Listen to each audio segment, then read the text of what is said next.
Okay. Hello, everybody. I guess we are at the mark of the hour, so can start getting into it. First off, thank you for coming. I know there's going to be some people kind of slowly rolling in, so want to take a little bit of time in the start. And hi, Inez. It's good to see some names I recognize. I'm glad you could make it. I'm sorry I haven't been able to come to your meets more often.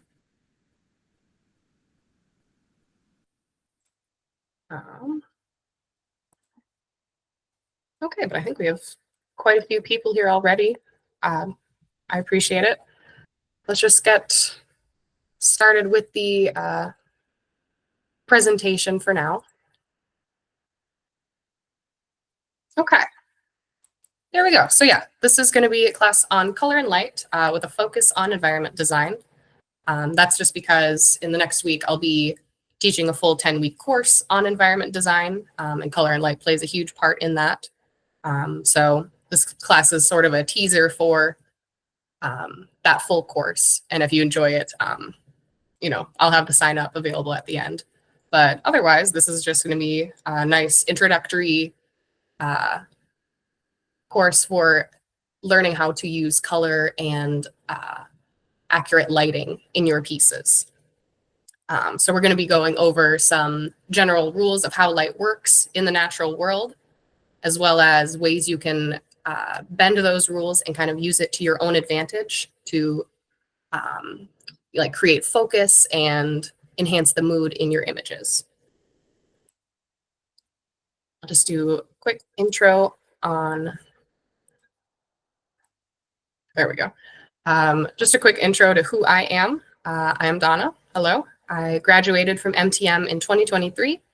And since then, I've been doing some freelance illustration work and background design, specifically for some student films at SCAD. I did volunteer background design and color design, color directing. And as well, in the meantime, I've been teaching these workshops at MTM.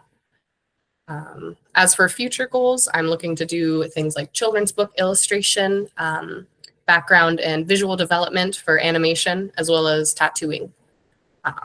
Mixed bag as an artist, that's how it goes. This is a piece I did while I was at MTM. It was a background design that I wanted to explore multiple light sources in. So just trying to find how to balance all those and make it feel realistic in a single space, as well as using very colored light sources, just as an extra challenge to, see how those interact with the different colors in the environment. Just to start, I want to go over some very basic definitions of color and light, just to make sure we're all on the very same page. It can sometimes get confusing talking about things like color because we often mean it in very colloquial terms in daily life. So in this class, when I'm referring to color, I'm specifically referring to the 3 dimensions that make up color. So we're always considering hue, value, and saturation. Hue is what I mean when we're talking about color colloquially. So we'll often say something is red or blue or green. What we're really referring to is the hue of that color. And hue is just a marker of where a color falls on the visible light spectrum. Just the colors of the rainbow, basically. After that, we have value. That's a measure of how light or dark a color is, or how close it is to a pure black or a pure white. And actually, I should check. You can, okay, yes, you can see my cursor. Good. And then third dimension of that would be saturation. Saturation is a measure of how pure a color is. If you have a color at pure saturation, that'll be the purest form of that color, while a low saturation means it is closer to a pure gray. Another way we are thinking about color is in how our eye receives color and how our brain then interprets those colors.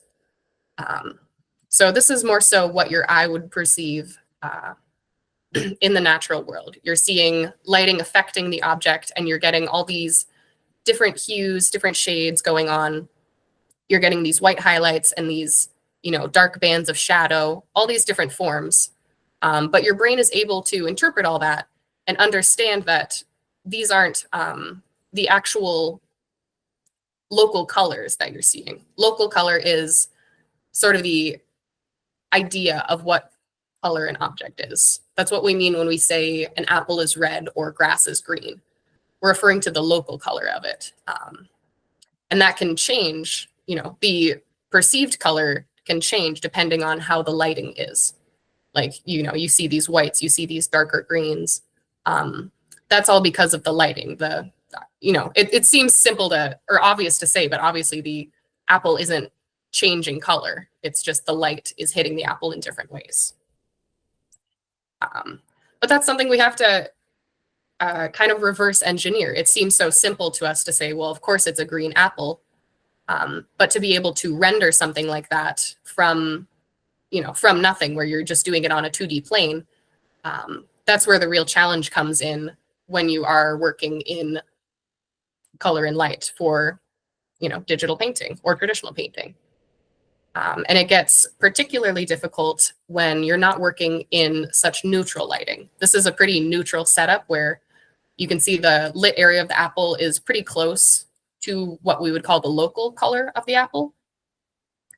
But if you get into some more extreme examples like these two, these are some photos I took myself when I was going to do a still life.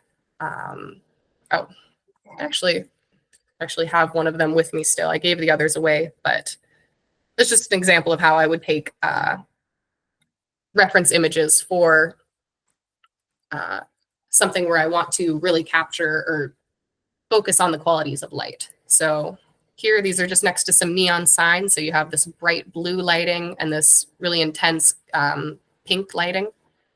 And it seems obvious, but your brain understands that these are still yellow. You can tell that, this is white and this is yellow, this peel in the inside of the lemon here. But it gets tricky if you wanted to paint something with this lighting scheme, you have to be able to kind of fight that instinct in your brain telling you it is yellow. Here, I just used a color picker to actually sample the colors directly from the photos. And you can see just how far off they are from what your brain knows they really are. So this yellow is like a gray, almost slightly green gray.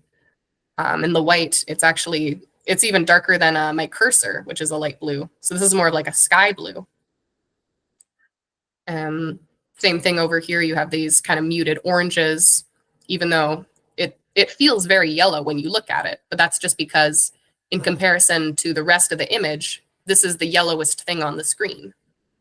Your brain is kind of able to read the rest of the surrounding environment and know that it must be yellow because everything else is, even more of an intense pink than this is. And you're going to get that distortion in color even in neutral settings like this one. So the white on the lemons in this photo, they're slightly bluish and a little bit darker than a pure white, obviously. And that's just because it's an indoor setting and you have these dimmer, slightly cool toned lightings. Even the lemons, the peels, which are they're very clearly yellow, but it's more of a mustard color rather than what you would imagine a lemon yellow to be. If you picked out a marker labeled lemon yellow in a box, it's not going to be this. But you have to be able to make that distinction when you're doing your paintings. Okay, and then I just want to move away from color lighting for a bit and get into the basic anatomy of what makes up light and shadow on an object. The lightest area you're going to have would be your highlight. That's kind of a little specular area of light. It's going to be the closest thing in your image to the light of the direct light source. That was a complicated sentence, but what I mean is it's closest to what the lamp or light source is shining onto your object. So you can imagine if this was a more metallic or reflective material, you would see almost a clear image of that lamp or that light bulb. But since this is, less reflective, you just get this indistinct pinker highlight. After that, you have your lit area.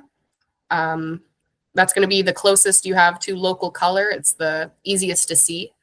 It's not going to be exactly the local color, because local color is, again, as I said, it's more of an idea of what that object is. Like in both of these examples where it's pretty neutral lighting, it's still not what the local color would be considered. It's always going to have, some slight distortion on it.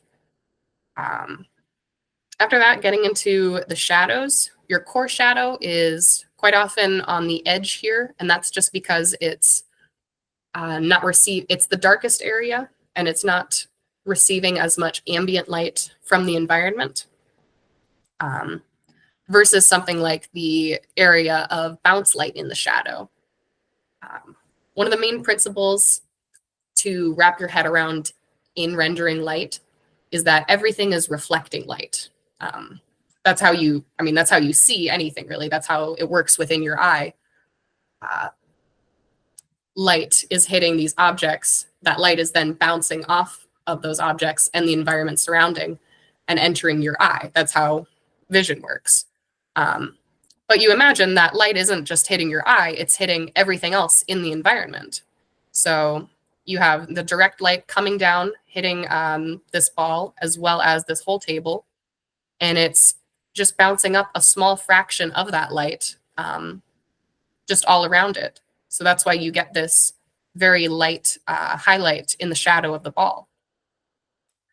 And that's, to me, it's the most important thing to understand when you are rendering things in a 3D space, because without this bounce light here, it's not going to communicate to your brain that it's in a 3D space. Without that, if you just had this dark, this pure dark shadow taking over this whole underside of the ball, it's just going to feel wrong to your eye, because your eye is so used to understanding how color works and how it interacts. After that, getting into some of the cast shadows, you're always going to have an occlusion shadow. That's going to be there no matter what lighting setup you have. Occlusion shadow is just caused when you have two objects that are either touching or very near to touching. And by being that close together, light isn't as able to penetrate that close. And so you'll just always end up with a very small shadow where two objects are near each other. The easiest way to see it is if you put your hands together and you look at where your palms meet, you'll always see a very small line of shadow there. And you can turn your hands any way you like, even straight into a light source, and you'll still see that shadow there. So that's one to always remember. It's a pretty easy one to implement into your paintings. One that's a little trickier would be the cast shadow, because that is dependent on your light source. So it'll obviously be changing shape quite a bit, depending on if the light is directly above or to the side. And it's also going to be affected by ambient light, unlike the occlusion shadow. So you can see on the tail end of this cast shadow, it's getting lighter and lighter. And that's because the ball is blocking out less of the ambient light in the environment. And you can see how it's similar to the light that is on the ball. They're both kind of trending towards this beige color, because that's the main color going on in this environment. This is just, I wanted to do a setup on my own. I think this is a really helpful exercise to do on your own if you're interested in, learning light from these kind of basic principles. For mine, I just took a random onion from the kitchen and I found a brightly colored cloth to put it on. I did both of those kind of purposely. I chose something that's white because it's kind of a blank canvas when it comes to light. So it's, where you have something like this ball that's red, it's a little more difficult to understand that it's this beige light that's kind of creating this muddy color here. Whereas if you have a blank color like this white onion, it's quite obvious that you're reflecting all of this pink light up onto the underside of it. Yeah, it's also interesting to see when you map out the colors, when you lay them out like this, you can really see, imagine how you would mix that with traditional paint. So if you were to paint, a still life of this, you would mix up a color for this cloth as well as a color for this core shadow here. And all it would take to get this bounce light is to mix in a slight bit of the paint you have for the cloth, and it gives you, a very approximate color for what that bounce light would be. And this is the benefit of doing a setup like this yourself, is that you're able to see in real time how the colors and reflected light will change. So like this, you can just see how that egg is now reflecting light onto the side of the onion. Or same with this, just a banana I put in as well, just to show how the color will change. It's not just reflecting white light because, it's shining white light. It's because the object there is reflecting that. Also, I don't know, it's tricky for me to know if other people can see this, but for me, bounce light often looks like, or I can imagine it as it would be on a more reflective surface. So if you were to imagine this as a chrome ball, or, a highly reflective ball, you can almost see what the reflection would be based on these bounce lights. So you can see the shape of the banana here, and you can see how the cloth there would be reflected, and you'd have, something in the background behind the still life in here if it were more reflective. But yeah, it's just interesting to see how light interacts in these ways so physically. This was just that's right. This was just to show how the occlusion shadow will come in, where the reflected lights gets brighter and brighter to a point until they get so close that the light can't travel in between them anymore. And that's when you just get that easy to add in occlusion shadow. Here's a quick example of how light works outdoors. I chose this duck again because it's white and it's a very nice canvas to understand. When you're working in light with outdoors, or light in general, you're dealing with direct light and ambient light. Direct light is what you mainly think of when you think of a light source. That's something like the sun or a light bulb if you're indoors, lamps, things like that, or candles. That's something that's actually producing light. It's not just reflecting it. Whereas ambient light is something where it's just a surface that is then reflecting light back into the environment. That can come in a couple forms, like things inside the environment, like physical surfaces. In this case, you have sunlight shining down on this entire scene, and it is hitting the duck and this grass. And that grass is then bouncing all that green light back up to the underside of the duck. And it's much weaker than the sun because, well, obviously it's a lot weaker than the sun because it's just reflecting a small portion of that light back. It's not producing any on its own. Like you can see on the chin, on the underside of the duck, there's very little green light hitting up here. There's just a teeny bit right in here, but it's nowhere near as strong as right down here because that light source is so weak, it's not traveling as far. The other type of ambient light you will deal with, especially when you're working in outdoor environments, is the skylight. So for a quick like 6th grade science lesson, the sky is blue because sunlight travels through our atmosphere, and those different wavelengths of light are scattered by all the particles in our atmosphere. And so the shorter the wavelength of light, the more likely it is to be scattered by those particles. And blue has the shortest wavelength, so it ends up scattering the most and just kind of staying within the atmosphere. That's why we have, a blue sky. And that's also why shadows tend to appear blue when you're outdoors, because the atmosphere is just one big soft blue light source. It's the easiest to understand when you look at the Earth from space, where it really just looks like one big blue glow. And you can see how on this astronaut, the shadows are blue, but only on the underside.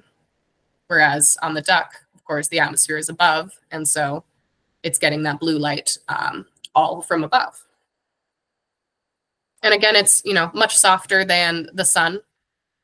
It's, a very diffuse type of lighting. So it's not coming from a single source. It's coming from the entire sky. But it still is directional in that it's only downward. Like you can see this area under the duck's chin, its whole head is blocking out that skylight. So the shadow is a much more neutral tone versus the clear blues on the back and these areas of the wing. Okay, and now I think I just was going to get into some general lighting that you'll find in nature, but at each of these title screens, I'll just stop and see if anybody has any questions or anything to say.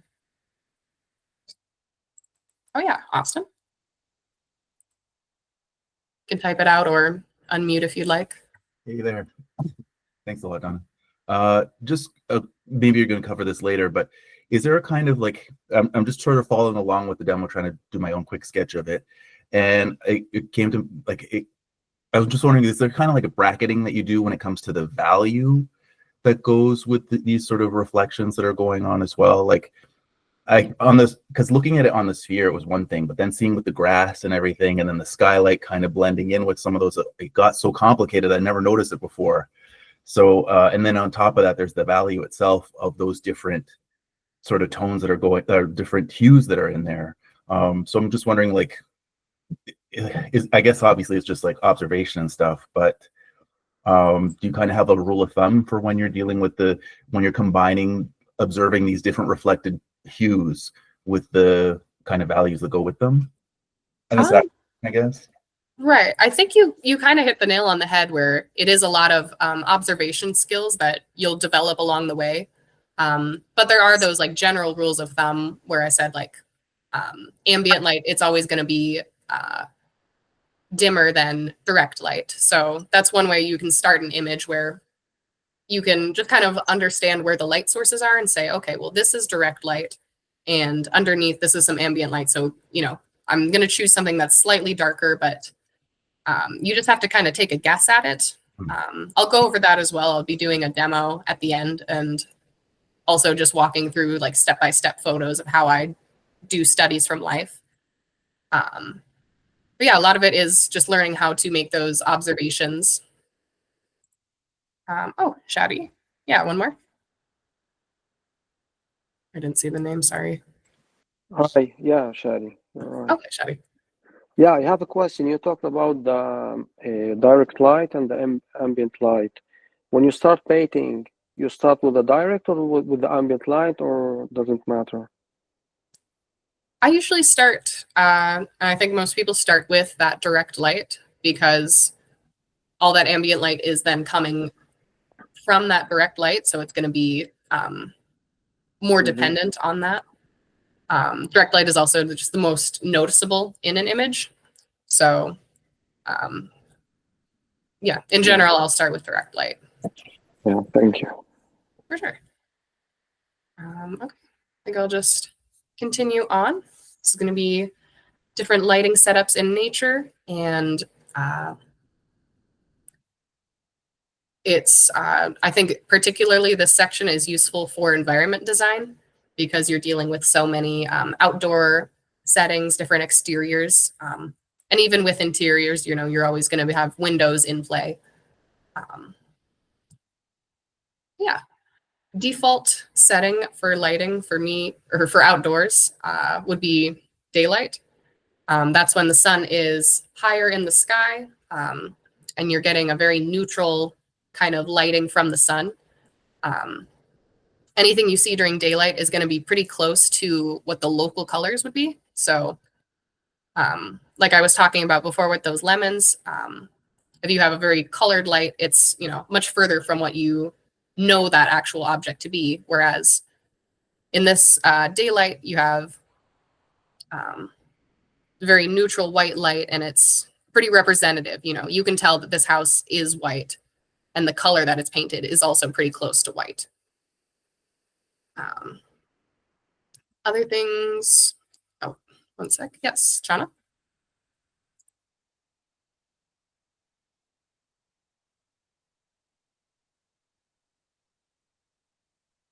Yeah, you can ask a question if you'd like.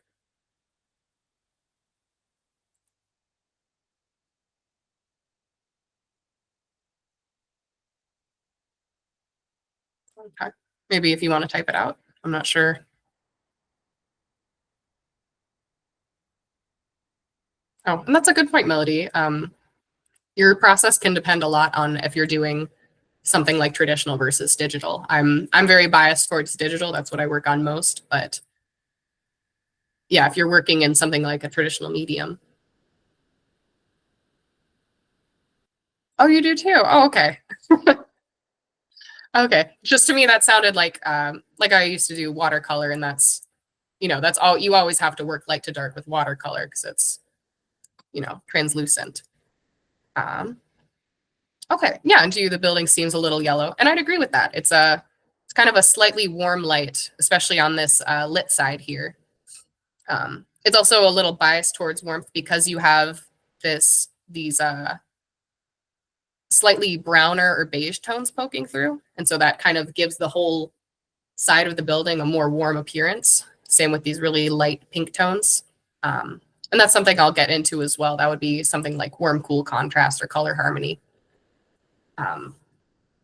But yeah, sunlight in general, it has a neutral setting or a neutral temperature to it, but it can vary a little bit. Like sometimes in this piece, it can seem a little bit yellow. Sometimes it can seem a little bit bluer, like in this painting by Mark Boges. Actually, this would be a pretty neutral sunlight as well. It looks, just to me, it looks like this boat itself is maybe slightly blue versus a pure white. Yeah. Also, what you're going to be dealing with is very sharp shadows. So the more diffuse light you have in a setting, like I'll go into in a moment, like overcast lighting, you're going to get much softer shadows because you have more light coming from different areas of the environment. Whereas in something like broad daylight, you just have a very direct path from the sun to the surface, and you get, you know, just really crisp, clear shadows. You're also going to get a lot of that atmospheric lighting, and that's, you know, that blue skylight, just because you have so much exposed sky. This can be a kind of tricky lighting scheme to work out when you're first starting, because it can seem very basic. Like in these examples I'm showing, it's very basic, you know, blue sky, green grass, things like that. It can be tricky to kind of play with the values like you can in other settings where you have a lot more liberty to play with light if it's something like a sunset or moonlight, whereas daylight, things look very regular. But clearly you can make it look really nice. Like both of these are great examples of how you can make just plain daylight look really appealing to the eye.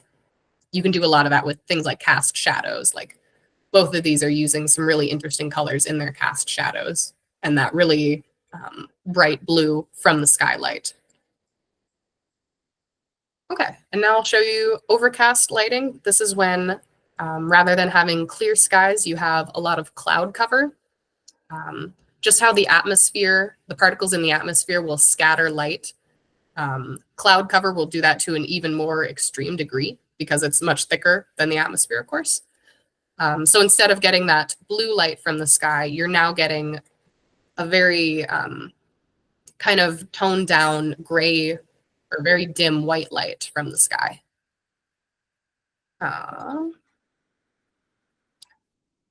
Let's see. Oh, what was the name? Just came up. Nina? Oh, yeah. Oh, yeah. Yeah. Hi.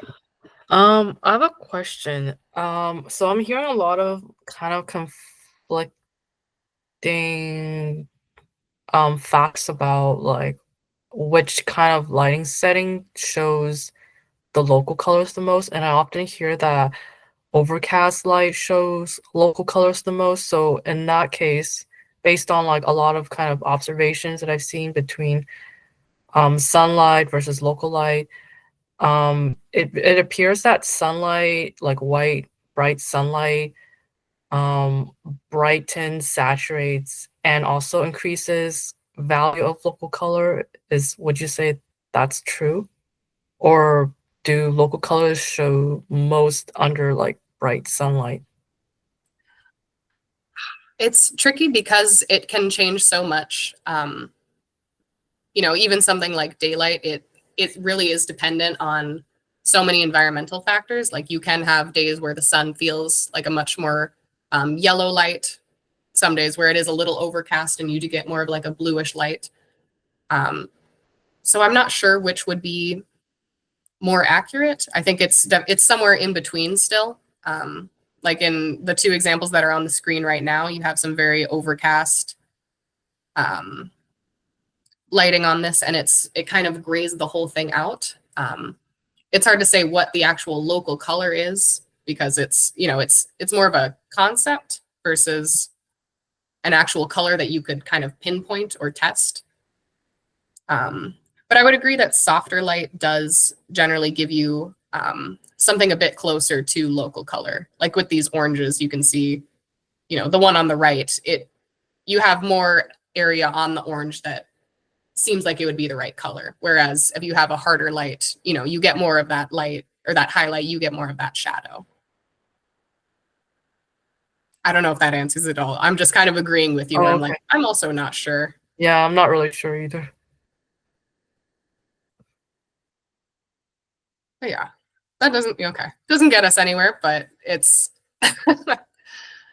just a general thing to keep in mind that local color it's tricky to pinpoint. Mhm. Any other questions before I get back to it? Heard Overcast makes background painting easier. I could see that. I'm not sure in what sense, as far as like simpler to paint or. Yeah, go ahead, Chana. Okay, now I see the microphone is on now. Oh, there you go. Sorry about that. So one time when I went to the Indigo, I read a couple of pages from The Color and Light by James Gurney. Did I say his name correct? James Gurney? Oh yeah. No, I love James Gurney. So I did flip through a few pages of his book, and I did read something about like overcast and cloudy atmosphere makes it more simpler. It can certainly be simpler because you don't have as much ambient lighting or bounce lighting going on in the environment, and just fewer cast shadows to deal with. Like in these examples, you can see over here, you have some sort of cast shadow on the side, as well as on these boats, you have, a shadowed side and a lit side. Whereas in something that's overcast, everything is kind of washed in this generally neutral light. And it can let you focus more so on other subtler color changes that are going on rather than, the very clear cut shadow and light sides of everything. I can see how that would make, painting easier. But I can also see how it makes it trickier because it can be a little more plain feeling. Like neutral local color? Or sorry, what was that? Like neutral local colors, right? Yeah, a bit closer to that, but also just like general slight changes in color are easier to observe. I'll get to that more so later on, things like color harmony and warm, cool contrasts. Okay, but yeah, Hina? Yeah, so I have one more question.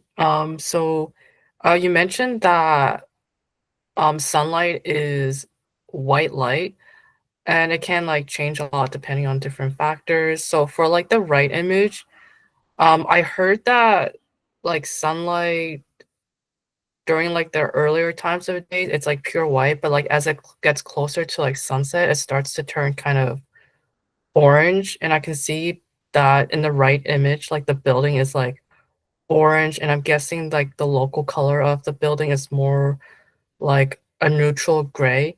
So would you say like the image in the right is like closer to like sunset because the building is kind of like orange tint?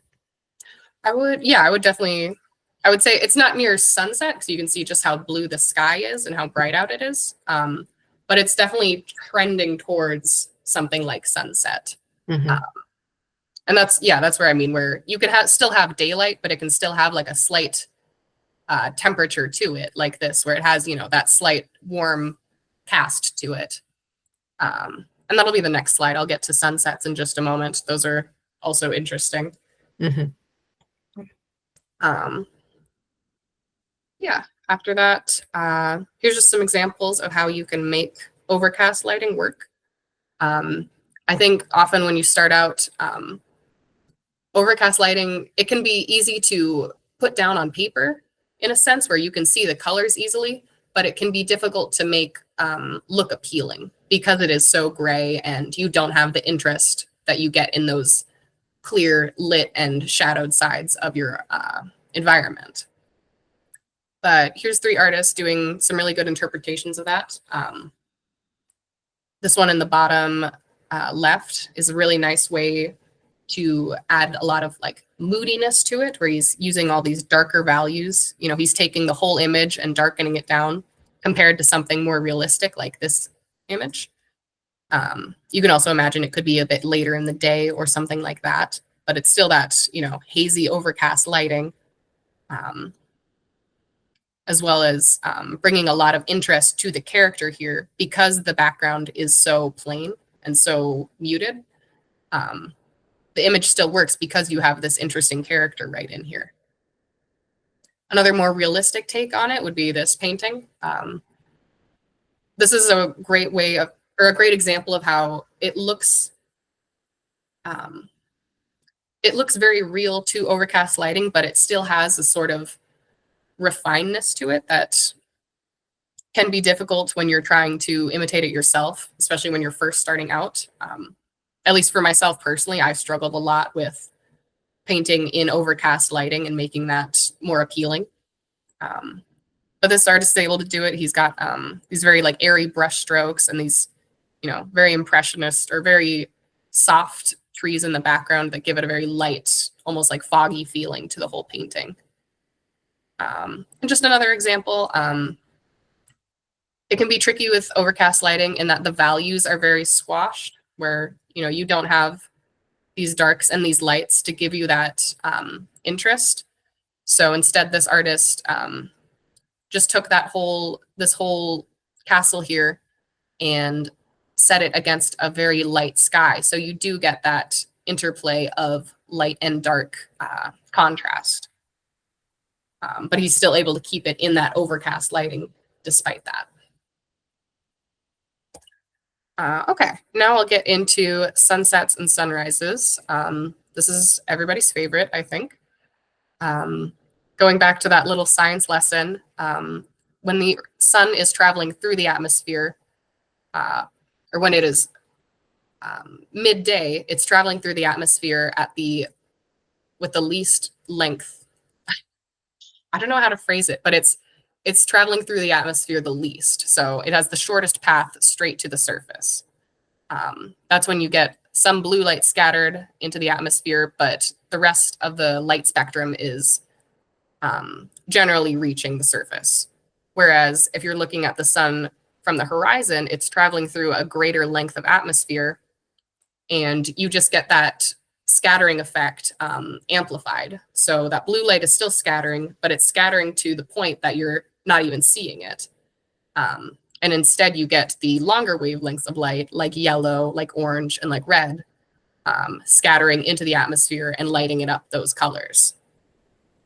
So that's the effect you described, where as the sun gets further from or closer to the horizon, it's traveling through more atmosphere, and therefore the light is being scattered further. That's when you get things like golden hour lighting. That's that really strong orange light that's very typical of a sunset and sunrises in some cases. But there's not many hard and fast rules to sunsets and sunrises, just because it varies so much. There's so many different atmospheric effects going on. Like there's even, I can't remember the name of the effect where after the sun has set all the way past the horizon, you get this really deep blue sky. That's called the blue hour in photography. And that's occurring for some totally different reason than, or some slightly different reason than this effect of the scattering, which is like called Rayleigh scattering. But all of that to say that you can use sunsets and sunrises in just about any way you want. It's really easy to bend to your needs. And it's also so flexible that you can get a lot of different moods and effects out of it. So in this one, you know, you have this very like pink, soft light. It's very dreamy. It's very pretty compared to something like, this is like typical golden hour lighting. And it feels much more intense, and, you know, depending on the subject matter, it can feel very like almost a little bit scary even. I don't know how to describe it. It's just a very strong and like dramatic light. This piece by Grady Frederick is a great example of just how much you can stretch the natural lighting to your needs. So this is kind of a setting where it is just the very like couple last minutes before the sun sets below the horizon, and you're getting this deep and dramatic, almost blood red setting. And it's not what you typically think of for a sunset, but it just makes sense, and it adds this really, you know, dark kind of mood to the piece. I think it's a great way to, you know, stretch what the natural environment can do. And of course we have Moonlight. Moonlight's kind of a tricky one where it appears blue to our eyes. I think if you asked someone to paint a moonlit scene, they would give you something similar to one of these. Even though the light from the moon it's just sunlight, you know, it's sunlight reflected off of the moon. But because it is so dim, it's, to our eyes, it appears to be a bit bluer.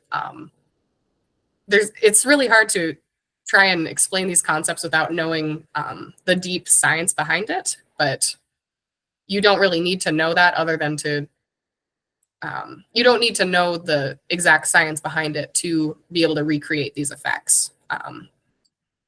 If I was to try and explain it, it's that in dim light, your eyes rely more on the rods in your eyes versus the cones. And rods are what your eye relies on to see things like light and dark versus color, like your cones. And so because you're not able to rely on your cones as much, you end up seeing these lower wavelengths of light, like blue, if that makes sense. Otherwise, you can forget about the scientific explanation behind it and, you know, just generally trend towards cooler colors for Moonlight. It works out. Another thing to make Moonlight more convincing is the compression of values and color variety. Again, because you're seeing in such dim light, you're not getting as much visual information. You know, there's not as much light bouncing to your eye for you to be able to see everything clearly. And you can just recreate that really easily in your own art by limiting your colors and values. This is the same piece where they had a base drawing of this castle, and they then applied these different lighting sets to it, just with different layers, you know, like digital effect layers. So there's nothing changing about, they didn't remove any of this, these little varieties in color. It's just that when you apply it so dark, or when you make the values so dark, you're not able to pick up on those little subtleties. And even colors that are, very disparate and very far from each other on the visible spectrum, they're going to appear very close. Like this is the lit side of the brick over here, and then you have the white stones down here. You can see they're very clearly different. Even for the shadow, if you have them both in shadow, they're both quite different. Whereas in this example, if you map them out, the brick to the white stone, you can barely pick them apart from each other. Just a better explanation, or a further explanation of that. When your eyes aren't getting all that visual information, darker forms tend to blend together. And that's something you can mimic in your own art to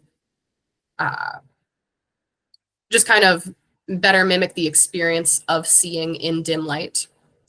So obviously you can't produce the full spectrum of light in a painting. Black paint is always going to be lighter than darkness. But you can mimic what it's like to look at darkness just by using a lot of those lost edges and not including all of that information that you might otherwise see. Cynics, this is a great example by Cynics, where he's kind of illustrating that effect with line art only. So both of these faces have the same shadow on them, but to me at least, this one on the right feels like a much more accurate portrayal of what shadow looks like. And that's just because he's taking away a lot of that detail that you wouldn't be able to see, were this face in a very dark shadow. You can see that in a more subtle way in this James Reynolds painting, where all of these forms kind of blend together. Like his leg blends in with the horse. It's just this sort of kind of graphic shadow shape that you get. And that can be really handy in your piece as well. Having these solid areas in your piece where you lack that detail, it gives the eye areas to rest, and can make your piece just feel more cohesive. Whereas if you have detail all over the entire piece, it can feel, one, unrealistic, and two, just noisy and unorganized. This one is a really extreme example of that effect where dark shapes merge together. It's not moonlight, but it's street light. And it's giving a similar effect to what, a dark moonlight night is, where you have this car where all you get to see is this very slight rim lighting on it. But that's still enough for your brain to understand it's a car. And the rest they leave in, complete lack of detail, just to reinforce how dark this scene is. Same with the side of the house, where it's totally blending in with these trees and the background. Okay, and then just to kind of wrap up, a couple more, or last few light sources that you'll deal with. Fire is a very common one. It's a very distinctive light source in that it's always, or almost always, going to be this very orange or red light. And it also has a very short reach that people, I think, often forget about. So a light bulb, or something like a light bulb, is even brighter than a candle. You can see just how short of a reach the flame has, where after about a foot, it's no longer strong enough to affect the environment. Same with this piece of Last of Us concept art. You have, what I imagine is a pretty big fire behind these cars, but you're barely getting that light in the rest of the environment. Same for even on these trees that are nearby. You're not getting like a clear highlight on the sides or anything. Other than that, artificial lights or indoor lighting, obviously you're going to be dealing with that a lot, but there's not many hard and fast rules to it as far as, rules that there are to things like daylight and overcast lighting, because you just have so much variety in lighting as far as, it can be diffuse, like it's coming from a lampshade, or it could be very bare, like a light bulb, just in a socket on a ceiling. You also have a wide variety of temperature. You have very cool lights and warm lights, and you can use that to your advantage. But in general, the lighting will be weaker unless you have some very strong, things like office lighting or industrial lighting like that. But with weaker artificial lights, you're just going to be getting less bounce light in a scene. And yeah, like in this example, in this piece, there's not as much bounce light going on, just these very dim lights, and then some moonlight over here, what I imagine to be moonlight.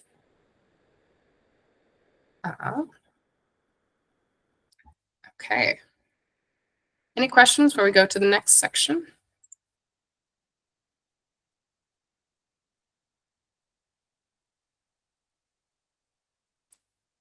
Yeah. This might be going a little bit forward, but would you recommend to always start with the values, like do grayscale tones before, like using base colors first? Right. I think that's a very good way to start, especially if you're mapping out a piece where it's not specifically a color study. It can be really helpful to map out the values first to make sure those are, reading well before you try and get into color. But it's also a very good exercise to try and figure out both at once, because there's some tricky principles to color, where a color can be lighter in saturation but darker in value, and it can like trick the eye into looking darker than it actually is. That's hard to explain, but if you have something that's really high saturation versus very low saturation, higher saturation looks darker, even though the value may not change. Okay. Yeah, I would say in general, working in value is a good idea. Oh yeah, Ravio, go ahead. Oh, and I should say I will post the slides for everyone if you would like to just read through these. Yes, would like that. Thank you. Also, good night. I was going to ask, what techniques can artists use to realistically depict the experience of seeing like dim moonlight through color and like value manipulation? Oh, like how to kind of recreate the feeling of looking at really dim light.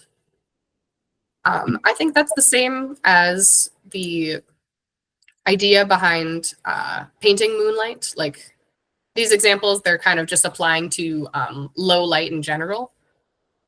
So you can just kind of take that to an extreme, or, to a further level where you have almost everything in shadow and just very few highlights, like this rim light on the car. That's still enough to show you that this is a car.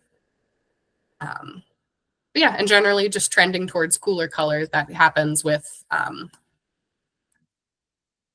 things that are dimmer. They often appear bluer to our eyes. Okay, thank you. Mm-hmm. Okay. Guess I'll just keep going. This is, next section is going to be how you can kind of use those basic rules of lighting and shape them to better serve whatever piece you're working on. Oh, okay. Go ahead, Shana. So for this section, are some of us gonna share our screen and show the demonstration of something we've learned? Not for this section. This is just an explanation of different ways you can use light to your advantage, but I will at the end have, I want to have some time so I can see other people's work. If you have any questions, as well as, having a little demo and seeing how that works out. But yeah, if you do have a piece to share, then I would like to see that at the end towards the demo.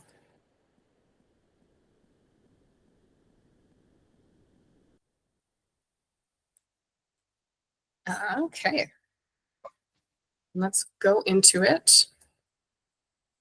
One of the main ways that you should be thinking about composing images with or without color is creating focus. Most often, you're going to be creating focus with your composition on the page. So using things like rule of thirds, leading lines, and also using value control. You don't know, the eye is naturally attracted to areas of light next to areas of dark. And the stronger that contrast, the more your eye will focus on it. And so that's something that's really easy to manipulate just using things like color and light, because you can just create, those really light areas and those really dark areas. In this piece, this is the sketch I did. I only had a day to finish this piece, but so that's why this sketch is very limited. But even in this very rough stage, all I was thinking about is having a focus point between the girl, or a focal area between the girl and the pig, and more specifically making it about the pig's, or the truffle that she's offering him. So in the sketch, that's why I, of course, made the tree this very dark value. I placed the light behind them so I could have that dark value on the tree. And I used this dappled lighting because it's a really easy lighting scheme to move around as you need. You can imagine the light would come, or the dappled lighting can come in any sort of pattern. So it was really easy to make it work for my piece by having it lit just on her hand and just on the pig's face. And still incorporating that lighting throughout the rest of the piece, but making sure it's not as strong as it is right here. And you can see how that goes. Oh, one sec. Go ahead, Austin. Oh, sorry. I was hoping you would finish what you were saying, but it is about that. Oh, sorry. Yeah, I should actually finish my sentences before I go into questions, but going forward, I'll do that. Okay. So yeah, like in looking at the thumbnail, it seems like you have like the reflected light, or what am I saying? The sort of the colorful light that's coming in from the leaves and so on. It's showing up a lot more than, say, for example, in your finished one. The changes between like there seems like blending is a less of a thing in this one. I wonder in your process, because I watched your workshop on when you're setting up environments in terms of like the planes of going in depth, going from like the darker close to the further, and that got me thinking about like value study. So when you start with something like this, like contrast is a really big element of how you worked this one out. It looks like, did you start it with a gray sort of approach, or did you just sort of like limit your palette and say, okay, these are going to be sort of my darker colors that are going to, work on these shapes, and these are going to be my lighter ones? Like, how did you like organizing that when you're working with a concept like this? How was that take shape, I guess? Sure. Sorry, I'm losing my voice a bit. Right. So in this one, it's not as typical of my regular workflow, because I was doing this for an art challenge, so I had to finish it in one day. But in general, for a thumbnail like this, I will do like a really rough sketch, of this sort of detail in things like black and white, just to make sure I have that mapped out. And then I'll either try painting over that with color, like on a saturation layer or a hue layer. I can't remember the name of it in Photoshop, but painting over those values directly. Or more often, I will just keep those values in mind and paint in with the actual color. So for this one, I didn't actually do any value study. I just went straight in with color. I just knew I wanted a really basic green forest. And for the girl, I made her sweater orange because I wanted that contrast of, complementary colors. Yeah, this one I just went in straight with color because I knew it was pretty simple or pretty basic lighting that it wouldn't, it was hard for me to mess up. It's something I've painted before. And as far as how the colors change, you can see that a lot of it is, everything is trending a bit warmer in the finished image because this one felt a little too alien and too green. So I just kind of took everything, warmed it up. The lighting especially, it's this very idyllic yellow lighting to it. And that's why you're not getting that strong, reflected light under the pig here that I made sure to include in the thumbnail, but then realized that it's not really worth it in the final image. It just looks a bit too muddy and too green when I want this to be a very friendly, like, children's book image. But, oh yeah, and that is another element that you can use, using color to create focus, using saturated colors. Just like you're drawn to light and dark right next to each other, you're also drawn to highly saturated colors. So that's why you won't see this bright of an orange anywhere else in the image.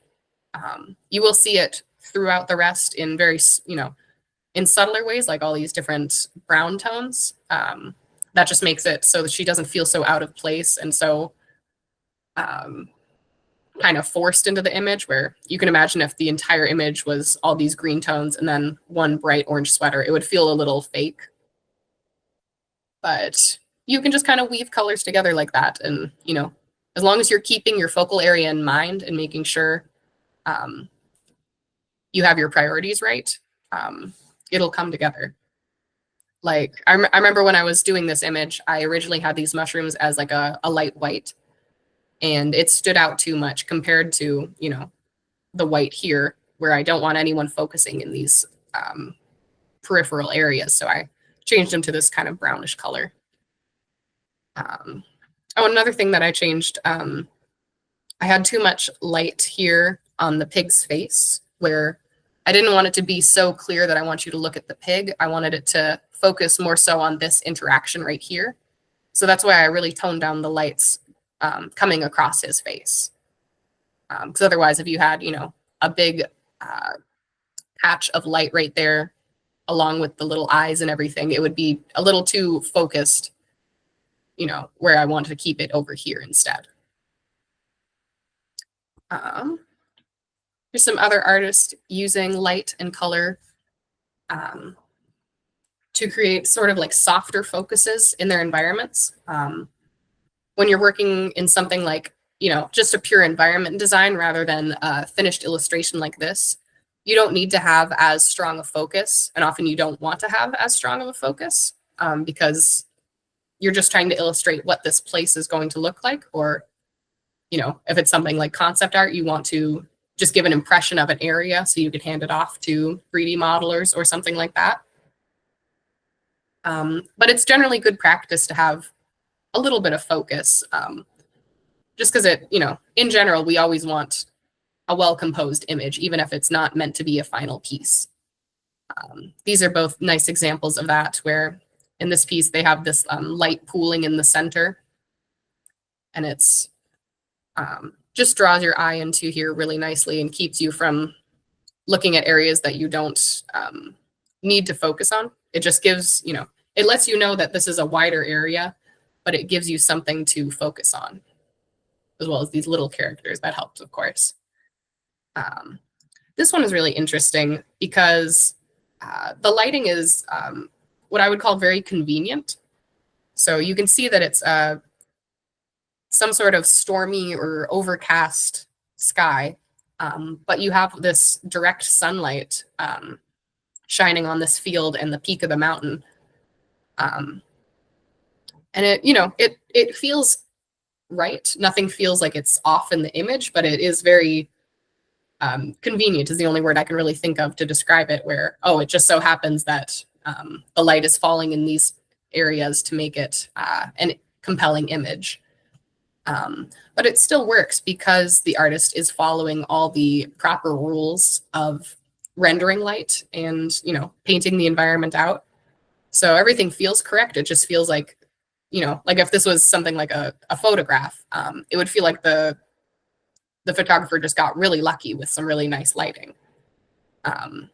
But all of that to say, don't be afraid to use kind of contrived lighting setups like this, because if you can get down the details and the general feeling of the environment, the viewer will kind of forgive you. Like, you can see this, and instead of anything feeling like it's off, you just assume that there must be a break in the clouds, and that's why you're getting this light. You don't assume you don't look at this and think, oh, well, how is there any light here? It's a, it's a totally overcast sky. You just kind of give the artist the credit because they put in the work to make the environment believable.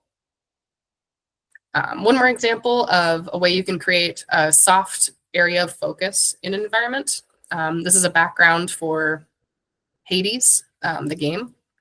And the artist is using this really interesting kind of toxic green lighting all throughout the city.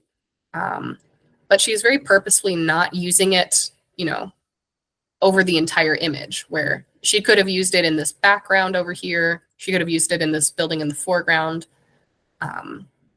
Any of that. She could have just kind of used it everywhere in the city by saying, of course, the city's giving off this light, so we'll just put it in every single window. But if she were to have done that, it would feel very flat and very unfocused. Whereas because she's kept it to this general area and kept the brightest values, right in this central area, it still gives your eye somewhere to look, and it feels like a balanced and well-made image. One of the best ways you can use color is in creating mood for your piece. You can consider, it's an interesting way to transform one setting into a totally different mood from the other. So if you look at these two, these are all obviously samples from The Lion King. And these are both taking place in very similar areas, but they've changed the lighting up so much that it gives them a totally different feeling to the scenes. In this one, it's sunlight, it's very lively, it's friendly. Whereas in this one, the lighting is much warmer, it's darker, and it's a little more like intimate and like close. Even though they're both in jungle settings, and they're both, decently green. It's not, it's not because it's this bright green that it feels happy. It's, all this lighting, it's in general. Same with this one. They're using green lighting again, or they're using a predominantly green environment, but it feels unnatural because it's green lighting. In this case, it's not green lighting, it's, sunlight and a very brightly lit background. Whereas here you have this really unnatural light coming from below and shining up onto the scene. And that's, to our eye, that's kind of like a double whammy of feeling odd. Because for one, you don't have any real natural sources of green light in nature, other than something like bioluminescence, but that's already very rare, and it does feel very weird to us. So yeah, you have this green lighting that's very unnatural, as well as lighting from below, which if you've seen any horror movie or, classic Frankenstein poster, lighting from below, and particularly on a human face, is always going to feel very off-putting because you're never really going to see that in nature. Even if you have lighting come from below, it's usually bounce lighting. And so it'll be a much weaker source compared to, something like the sun or the moon. It just it just kind of throws our brain off. And that's why they use it in this villain scene. So it feels, it feels dangerous, it feels villainous, and it feels a little off. Same with the elephant graveyard.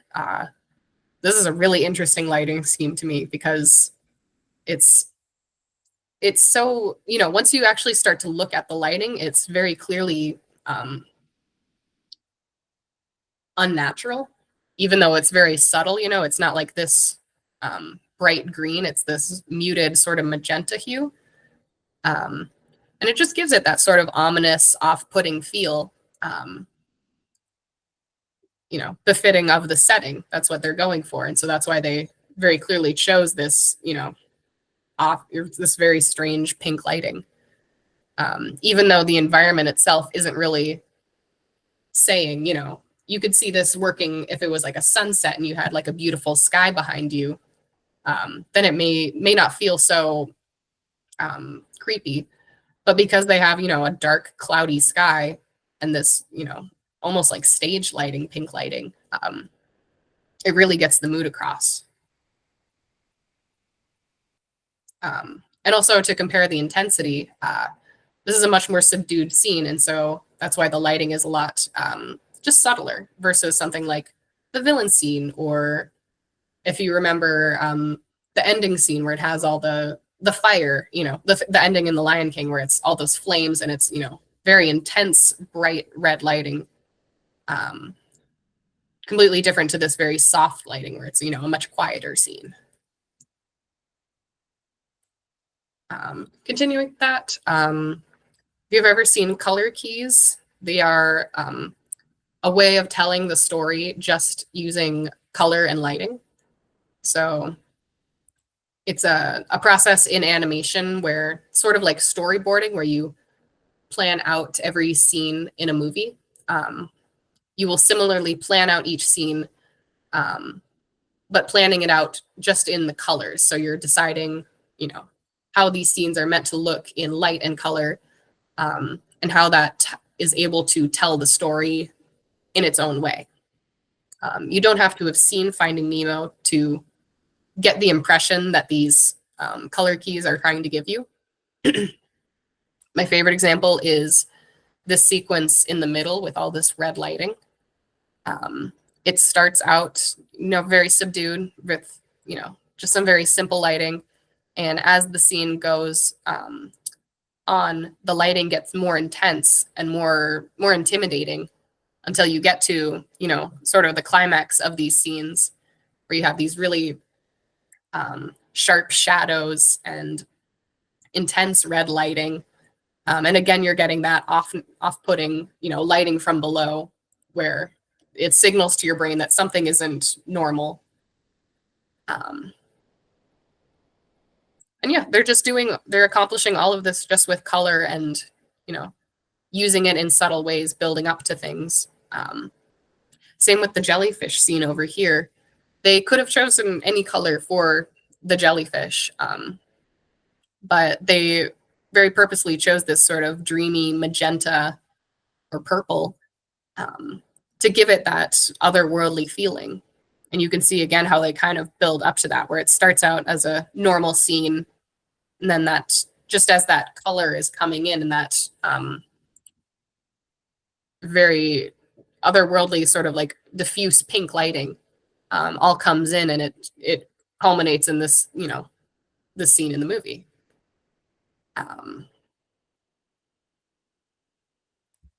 Okay, let's see. Any more questions? These are going to be further techniques for improving your pieces.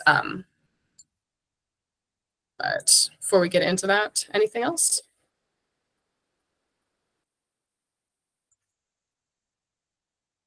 We love the Mike Mignola and the Hades art. Yeah, love Mike Mignola in general. Okay, everybody likes the Hades. I'm glad I threw that in. I feel like I thought some people would enjoy that. Okay, but if there's no questions, I'll just keep going.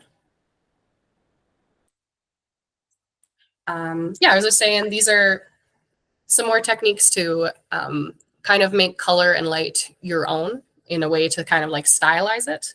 I would say these are more for after you've got a really solid grasp of, just basics in lighting, but it's something to always keep in mind for if you do have that love of working in color, this is something to work up to eventually.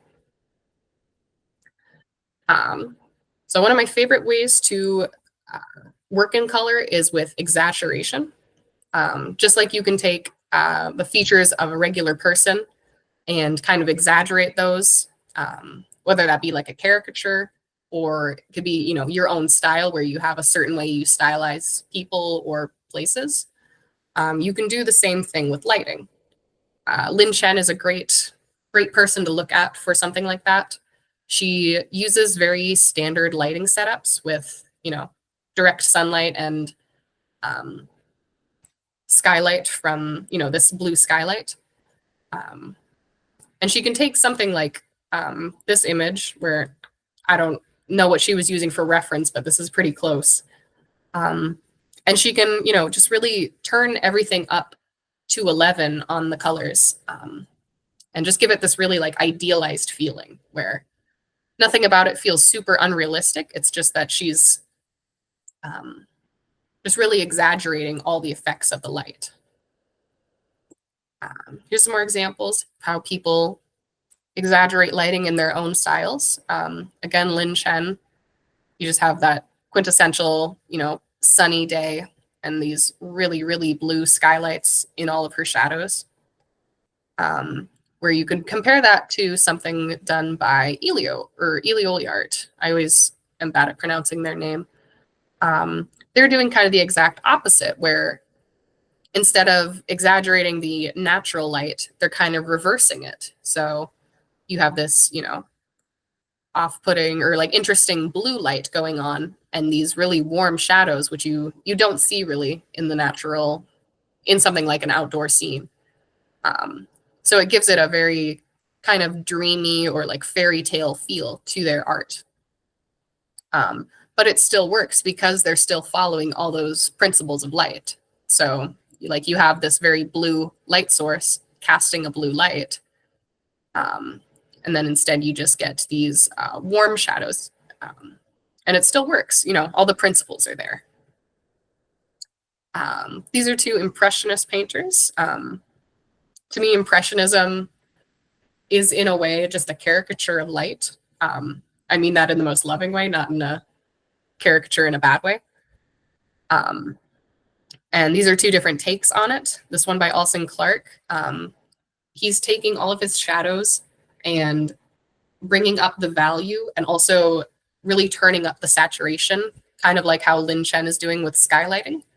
And it just makes everything feel super like fresh and bright. In comparison to something like Frank Kuprian, where he takes all of his values and brings them down. Well, not just down, he brings them down, but also just kind of to the middle, where there's nothing particularly dark and there's nothing particularly light in this painting. And it makes it feel, you know, very mellow and very moody. And yeah, it's just interesting ways that you can kind of make color and light your own. You can develop a style while still rendering things, you know, in different environments. Okay. This is what we talked about a little bit when we were looking at that house, things like color harmony, also called like warm, cool contrast or color variety. This is a technique where instead of using a single color, where you might have, you know, a single area of color like this pavement here, you instead use a lot of little slight shifts in hue and saturation value to get this like prettier kind of color or rainbow effect. I almost think of it. Not that it necessarily needs to be bright and colorful, but just that you get that whole assortment of colors while still representing, you know, a single surface. Like both of these, if you squint your eyes, they still read as similar colors. But to me, one of these is much more interesting. In these two examples, these are both just, you know, solid brown horses.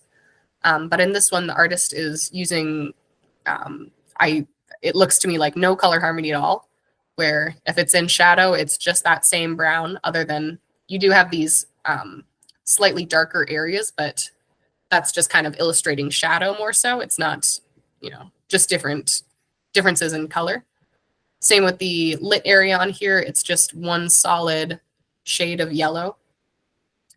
In stark contrast to this one by James Reynolds, where every inch of this painting, he's making these little color changes that just keeps moving and evolving and giving your eye something to be interested in.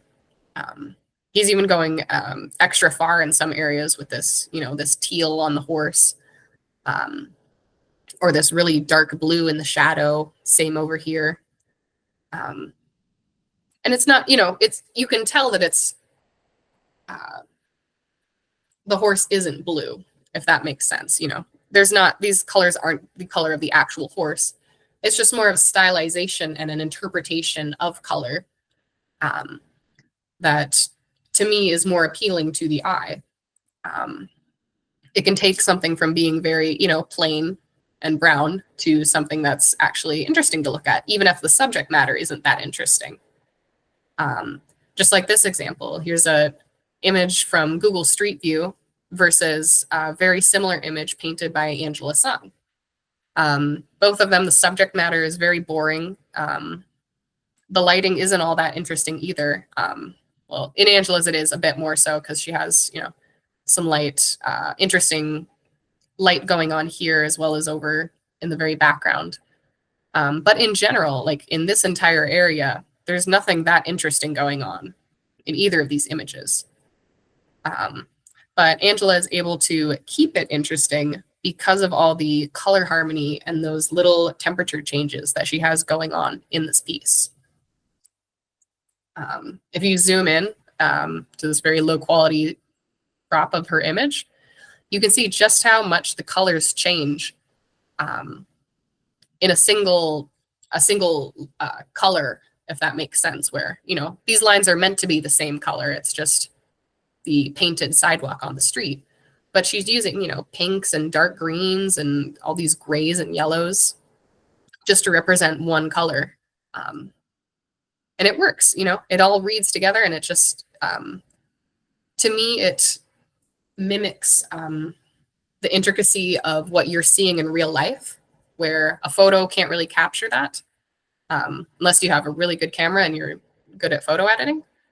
I'm sure we've all had that or had an experience where you see something beautiful in real life and you go to take a picture of it and the picture comes out just terrible, especially if it's something like low lighting. It just looks flat and it looks plain. Where if you can take a very boring scene like this and turn it into something that's engaging and beautiful. And I just included this here because when I zoom in on a piece with a lot of color harmony, it really reminds me of something like pointillism, where you can very clearly see the different colors, especially once you get close like this. But if you're able to blur your eyes, you can still see the color that they're all meant to kind of coalesce into. In this one, it's kind of a vague beige or like dark orange color because it's a hat in the shade. But you can still see that pink. You still see the light blue. You see all this, pure yellow. I don't know. It doesn't have to be as intensely saturated if you don't like that style so much. If you're trending towards something more realistic, it's still something you can incorporate into your art, and it'll make it just that much more interesting. Like this is a painting by Richard Schmidt, where on the surface, it seems like a very simple, straightforward painting of a house on a very overcast day. But he keeps it really interesting by using just a very select amount of warm, cool contrast, or vivid warm, cool contrast, I'd say. In the entire piece, you have a lot of warm, cool contrast going on, but it's very subtle. Whereas in this roof here, where it's more so a focal area, he's kind of bringing out some of those stark changes in color like you saw in the Angela Sung pieces. So you're getting, like this purple, some red, even some yellow. And it blends together to your eye, but you're still able to pick out those different shades, even if it's, even if you're looking at it from a fair distance. And just one more example of how you can incorporate warm, cool contrast in such a subtle way. This post in the back, you wouldn't, there's nothing here that you're meant to focus on, but he's still making sure to use all those little color changes. These are the colors over here. Just to keep it interesting and keep it, engaging to the eye, even if it is in such a subtle way. Okay, now we can get up to the actual still life itself. I'm going to be working from a photo because it's an online class, of course. Do we have any questions before I start doing the demonstration itself. Let me see. Just going to start reading the comments. Oh yeah, using color jitter. Yeah, color jitter is a kind of like a cheat code to get those differences in color harmony. So if you just want to take a shortcut, it's a really easy way. I use it a lot too, not to bash anything with color jitter. Oh yeah, go ahead, Shadi.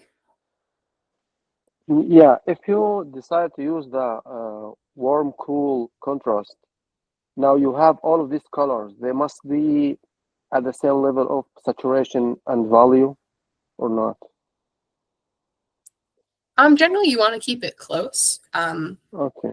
With something like color harmony, like in the example Yeah. up here, yeah, like these are all pretty similar in value or in Mhm. value and saturation. It's just, Saturation. yeah, you're switching up the hue more so, or Mhm. I'll explain it more so in the demo, but there's a difference between saying something like hue and temperature, but it's a lot of little temperature shifts.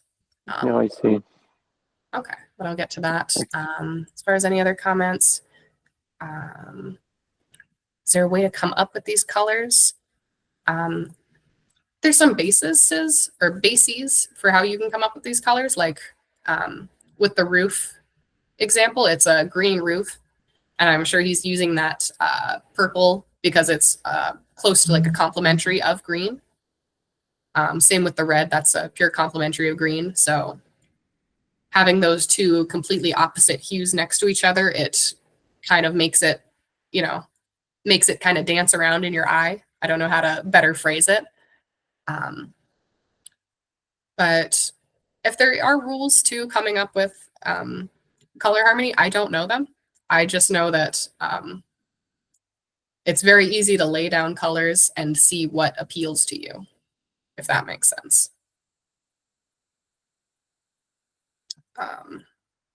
It's like a low stakes thing to mess up, where if you lay down a very slightly different color, it's not going to look bad if you have, some different colors within.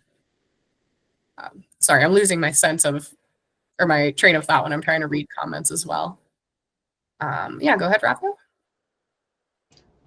I think it depends on like the light and the way how the temperatures are hitting the colors. Well, the hue of the colors to basically give you each one. What you're trying to say. That's true. Yeah, that can definitely be a way to come up with some of those odd colors you can throw in there. Like in this Still Life by Angela Sung, I'm not sure if she had a pinkish light source, but it could be that she, had something like a warmer light source and threw in those pinks just as a nod to that, kind of to imply that it's a warmer light source. Let's see, is it like using some colors next on the color wheel? It can be. I mean, you can do it any way you want. That's part of how you can stylize color. You could use, a lot of colors that are close to each other, or you can use these really contrasting colors to create that kind of like clash and that energy in between them. Whereas like in the areas of the grass, that's where you have the more subtle color changes, where it's, colors that are right next to each other on the color wheel. Pink underpainting, I don't think so. Not for the... No, because you can see she's kind of laying it right on top. But I mean, she could have done a pink underpainting. I know I've seen her work, and she does use things like bright pink and bright blue underpaintings a lot. But I'll get to that in the demo too. Underpaintings are a great way to add color harmony to your piece. Okay, but I'm just gonna get connected here. I'm gonna be doing this on my iPad because until I get a job that forces me to use Photoshop, I'm gonna keep using Procreate. Let's see.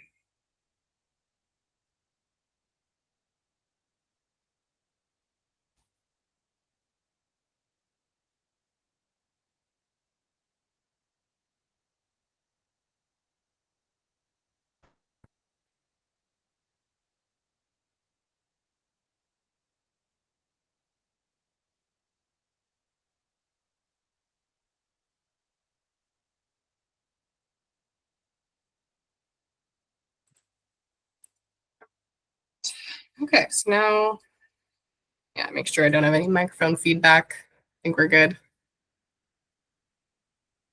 Oh no, but it's not presenting. Oh.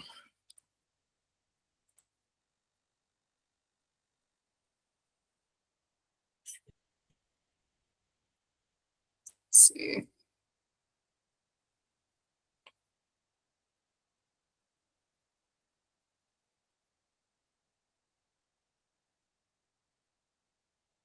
Let's move with Clip Studio, yeah. Is Procreate a bad app to use when trying to find work? I don't think so. Pretty much my entire portfolio is made in Procreate. It's more so you want to be able to use Photoshop if you're working in something like games or animation and you're working at a studio. You're going to have to integrate your work with other people's, and Photoshop is just the industry standard. But for personal work, I see a lot of artists just using Procreate because it is, it's so handy and it has most of those capabilities. And yeah, Photoshop is just generally the standard. Oh yeah, go ahead, Chana.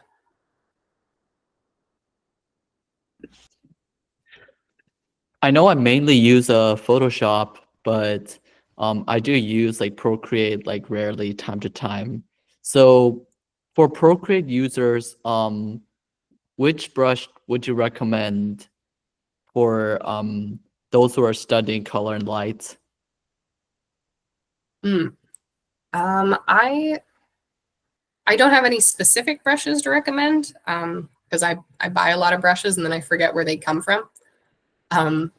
But in general, I like using a fairly hard-edged brush. So this is the brush I'm going to be using for the demo. It's got a bit of texture to it just because aesthetically, I like how that looks. But it is very hard-edged with a little bit of an ability to use softer edges like this. So most of the time I'm painting with it just like that because I'm trying to pick the colors out myself rather than try and blend the colors to get an approximation. I want to be able to look at an image and try and pick those colors exactly as I'd see them.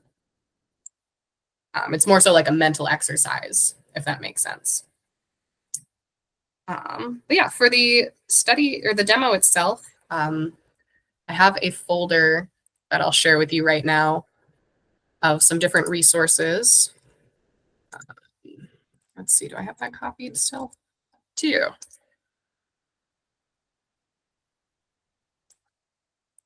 There's a folder that's got just a couple of different resources in there. I'll also put the slides in there eventually.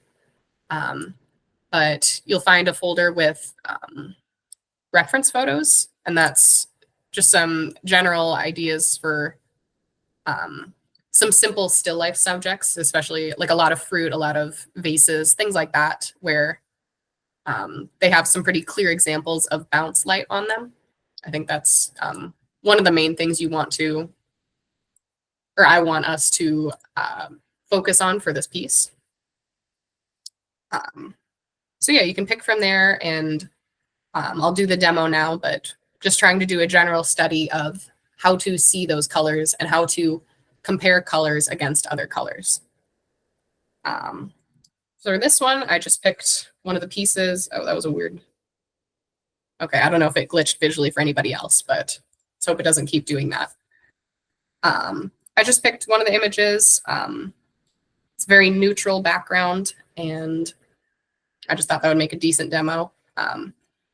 Before I start painting, I just kind of assess what is going on in the image if I'm focusing on something like light.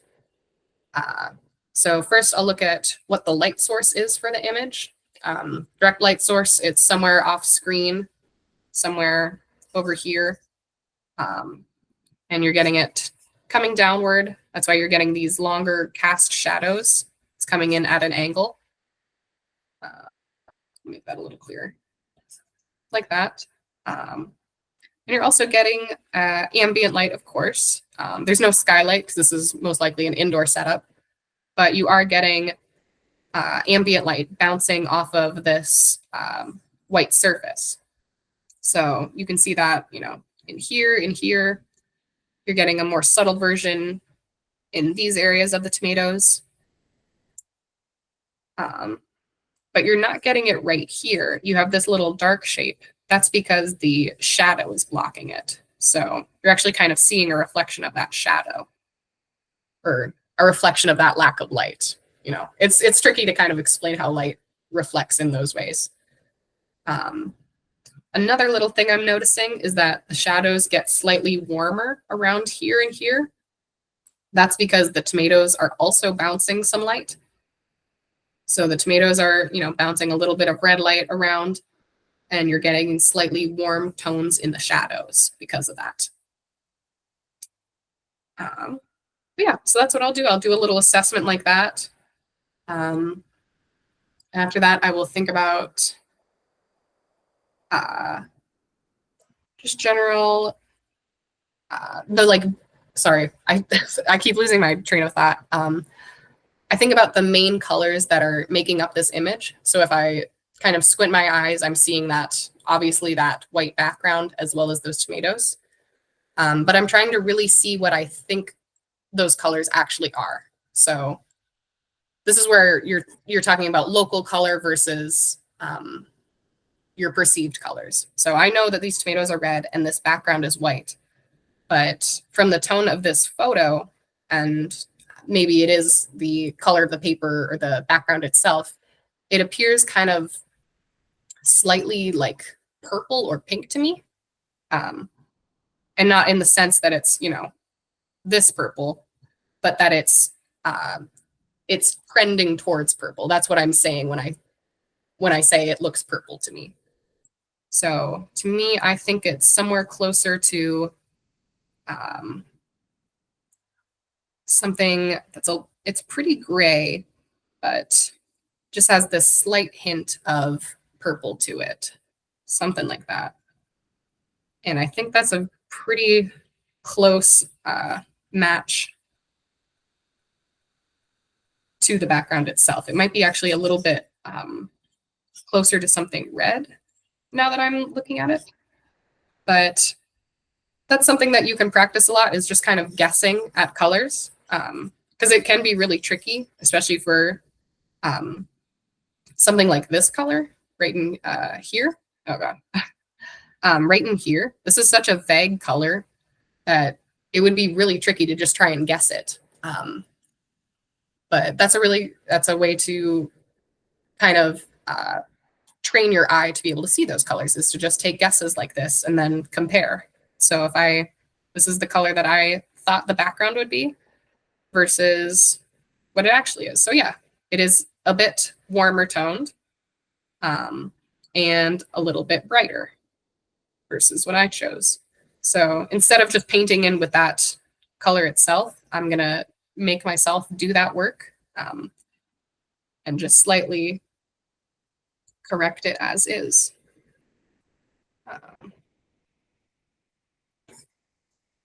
That's a very slight change, but just go in like that. I think that's pretty close. I don't need it to be exact. I'm not trying to, you know, recreate the photo exactly. I'm just trying to understand how the lighting is working. Oh, and I should also say, for the frame, you can see I don't care about the actual shape. You know, it's just a study of light. I'm not looking to make a final image out of this, so it can look messy.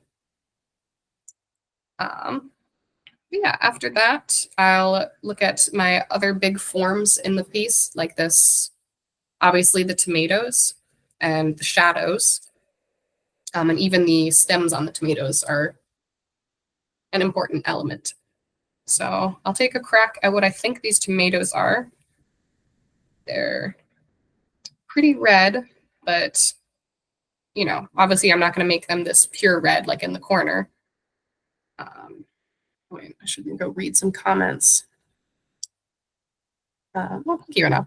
When you pick out a color, or when you pick out your darkest and lightest in a study like this, do you ever purposely bring the lightest value down and darkest up for wiggle room later?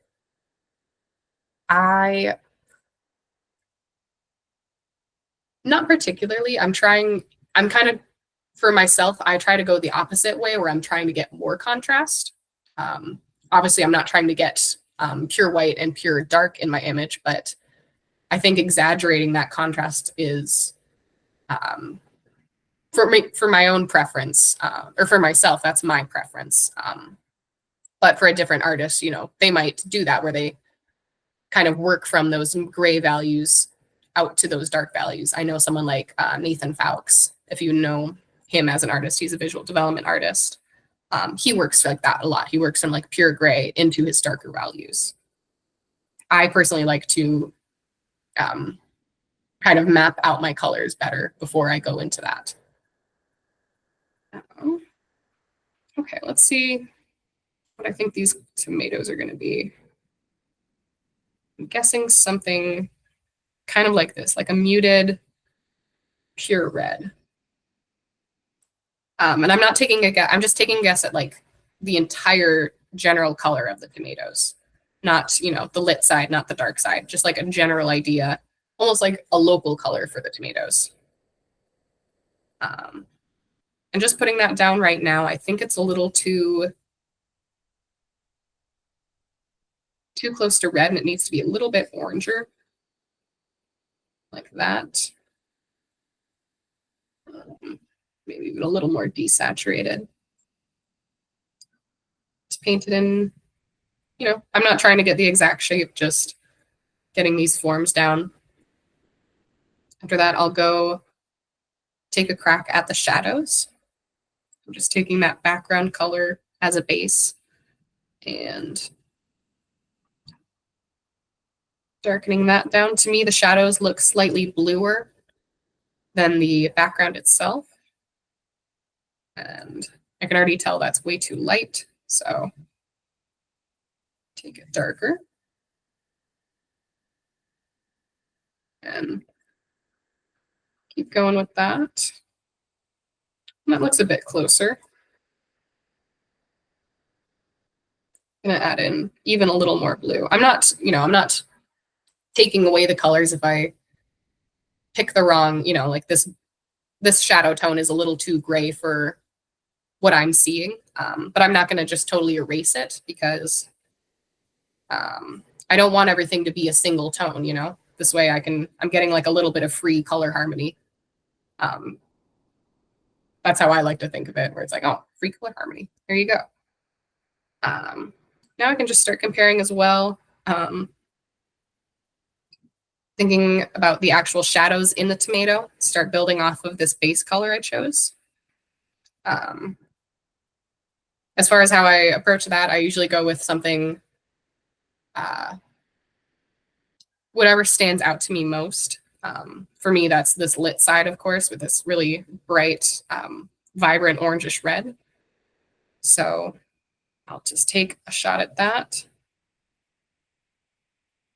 I think that's pretty decent bet. I think it even gets a little bit oranger, especially on this tomato in the background. You can see every time I'm picking color, I'm trying to change up the hue and the saturation and even the value. I'm trying to change up all three.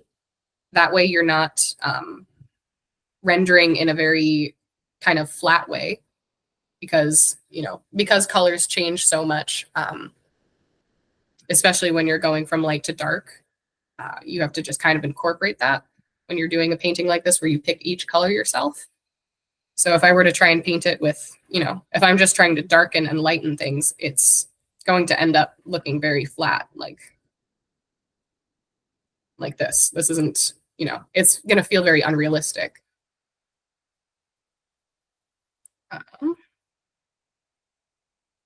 Yeah, I'm just going to paint in some more of this as we go.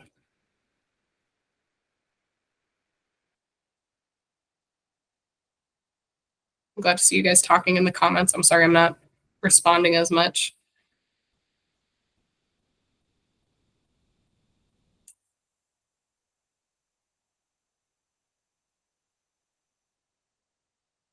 I'll go in for something like the shadows, try and figure that out.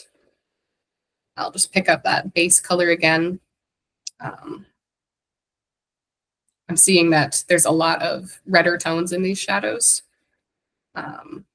That's partially an effect of the like slight translucency that tomatoes have. Anything that's organic, so the same with human skin, light will kind of slightly penetrate that, and you get extra bright, extra vivid colors on the edges of shadows where that light is kind of going through the edge of a piece or the edge of a surface. I don't know, it's interesting. There's a lot of science behind lighting that may not be 100% applicable or practical, but it's just kind of for me like a learning tool to say, oh, it does this because X and Y. Just a way for me to remember in a way. Okay, now definitely need to take a crack at, well, first I just want to map in these, the darkest and lightest values. This is how I like to work generally. I pick out the darkest and lightest values pretty early on in a painting. And that way I can use them as sort of like a range that I have to work within. So if I choose the value for these stems where it's like this dark muted green, or more of like a muted yellow actually, I now know that nothing in my painting can get darker than that. So if I go to start painting in the shadow on this side of the tomato, I can still see that it's not as dark as my darkest color here. So I'm going to make sure it's a bit lighter. And I just kind of keep comparing them in that way. And of course, I'm being super messy with my brush strokes because this isn't about form. It's just about capturing the idea of what these tomatoes look like. Yeah, now we'll go in with a guess at what the bounce light on the edge of the tomatoes would be. I'm just desaturating it quite a bit. I'm imagining what would happen if I mixed this white of the background with the red of the tomato. And it's a bad guess. That's just how it goes. You just have to try out these guesses. This is a bit closer. Another way you can do this, if you want to save yourself some time, especially if you're working traditionally or digitally, you can just actually mix the colors and see what that would create. So if I sample this background color and I lower my opacity and just paint that in, you can get an approximation of what that actual color would be. And that gives you an idea of what to shoot for. So in this one, you can see it actually swings all the way over to the more pink and purple side of the spectrum. And that's how that, oh, sorry, I'm turning up my opacity again. And that's how that would look. So that's an interesting observation, is that when you get close to these very low in saturation, your colors can swing around pretty wildly. And that's just because, you know, if you think about it, things that are pure gray are so much closer to each other as colors. So if you want something to look cooler, you can often take it all the way down to a gray like this.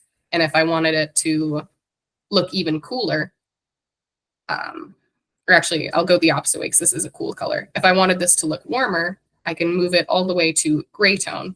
And now it looks more like a green, even though it's still gray, or like a pure gray. It just looks green in comparison. But if I want that to feel even warmer, I would take it to something like this orange, give that a slight saturation, and now it looks even greener. It's just a weird effect how you have two colors next to each other and they'll influence your perception of each other, of themselves like that. Okay, let me just get a little further on this painting before I go into more explanation.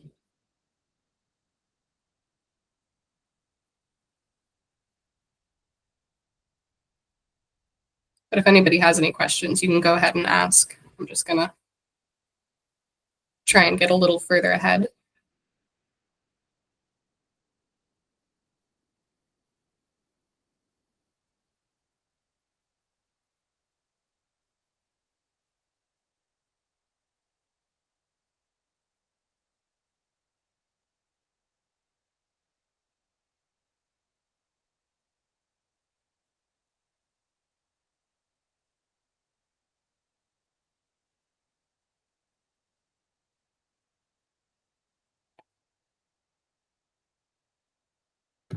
Do you create your own brushes, or is it Not this one. This one is from Monero brushes. I think that's what he goes by on Instagram.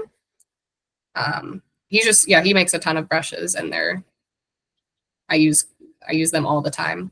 I don't make many of my own brushes because it feels very complicated, but I modify them a lot. I know it's I would love to, but I feel like I would spend more time making the brushes same. than I would making art. And relating to that, because I noticed there's a lot of brushes that, because lots of people use Clip Studio Paint. So is there a way to like import those to work in Photoshop? I don't believe so. From what I've seen, most people will release brush sets for specific Yeah. programs. So like I know I can't use Procreate brushes in Photoshop. They're just not cross compatible. I can't remember if Photoshop brushes work in Procreate, but I don't believe so. Okay. But some brush makers will, make them for both formats. Oh, Photoshop works in Clip Studio Paint. Okay, that's good to know. So it's just not the other way around. Yeah, Photoshop is annoying like that.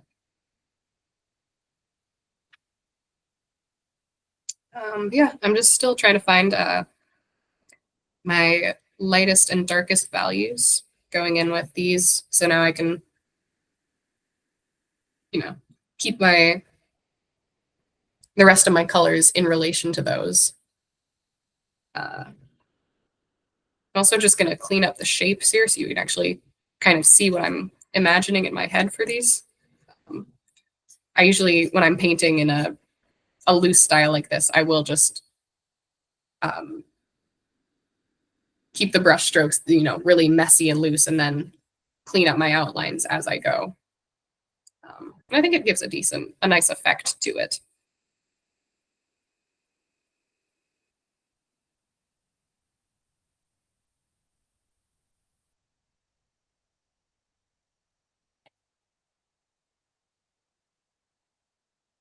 I'm also keeping my brush quite large, even when I'm painting small details like these leaves, because it'll look a bit odd if you're working in such a large brush and then switching to smaller brush strokes like this. It just kind of feels out of place, and it really clues you in that it's digital art, where you may not always want it to feel so digital. But sometimes you do.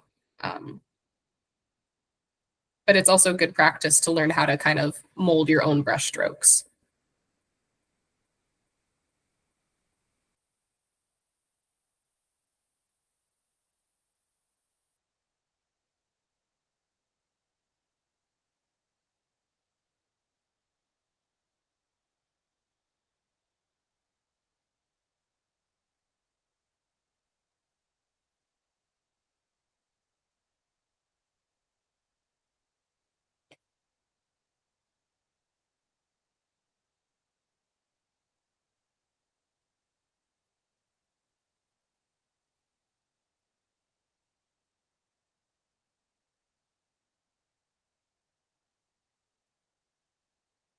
I'm just making sure I get in all the large shadow shapes before I try and refine anything.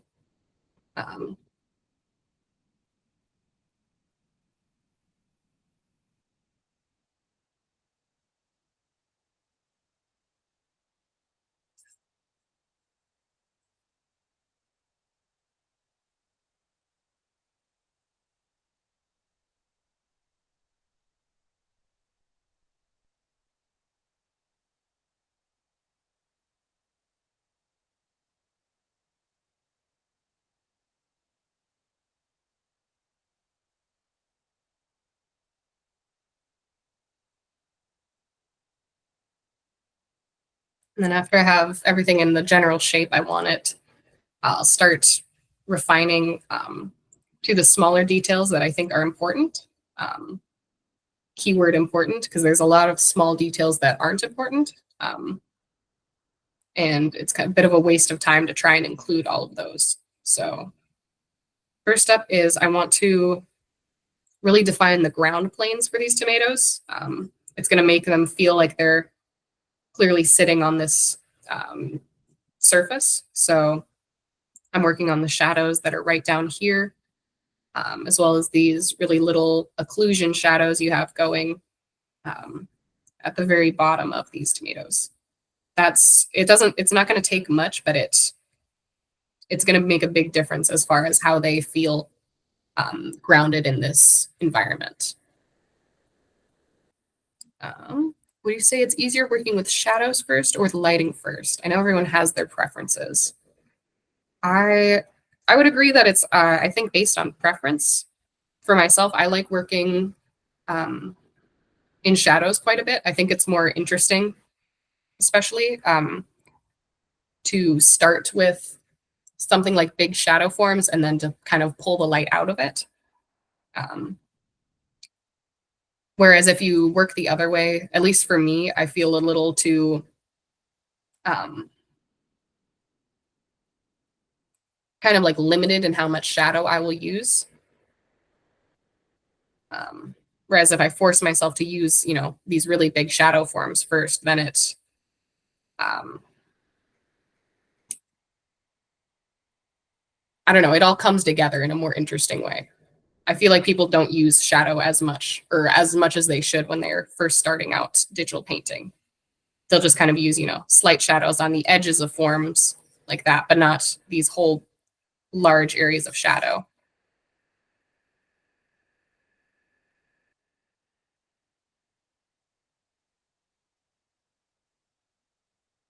Now I'm also taking note of how the shadows get warmer near the tomatoes because of that reflected light.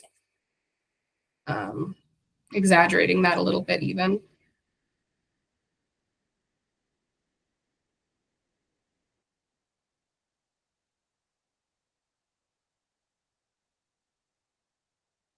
Going in extra dark just with these occlusion shadows, because I'm gonna kind of carve them back with the other brush strokes I'm gonna use. So you can see I'm making them, way bigger than they actually need to be. And then I'll just take the other colors in my painting and shape them down. And it just makes the whole painting look a little more cohesive when you're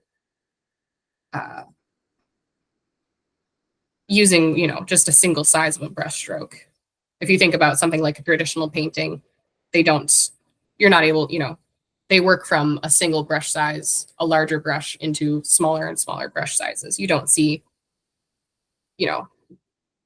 really big brush strokes next to really fine brush strokes.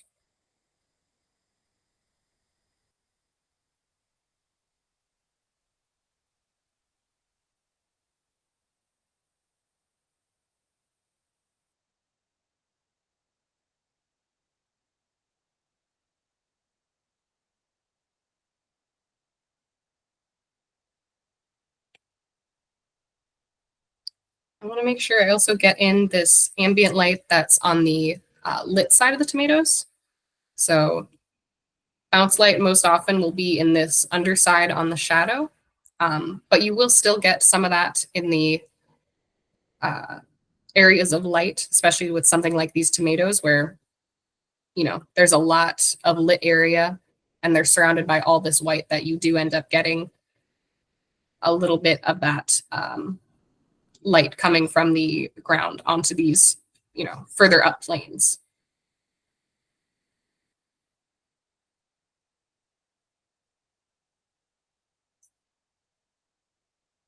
I'm just trying to find the right balance of what looks right for it.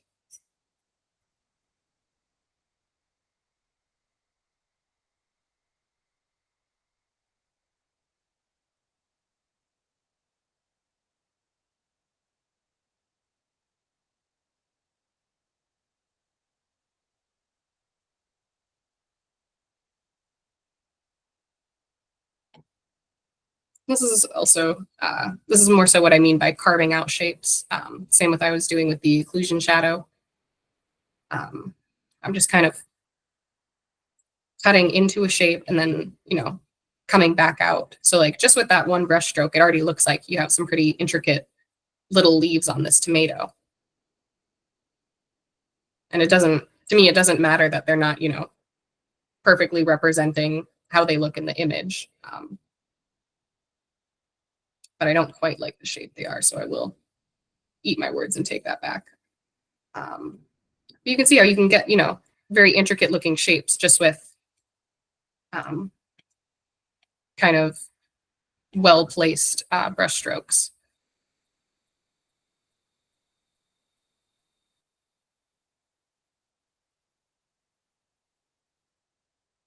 And you can apply a lot more detail than you actually took the time to paint in.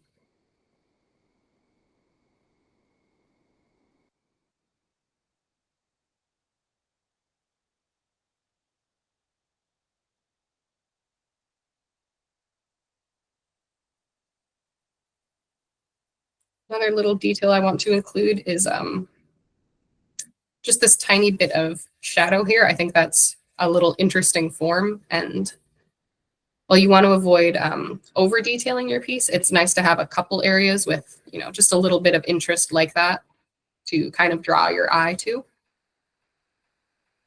So I'll just kind of quick imply that sort of shadow form in there using the same kind of carving in and out method.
Let's see, which is easier, doing line art first before coloring in, or doing coloring first, then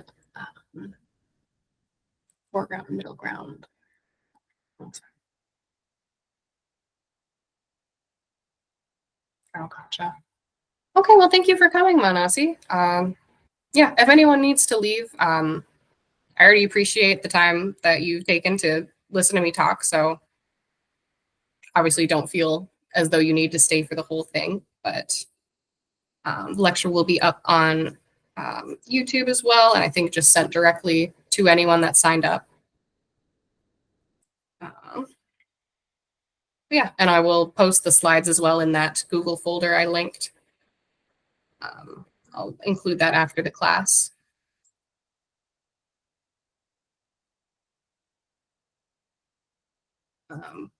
Now I'm just kind of really cleaning up the edges.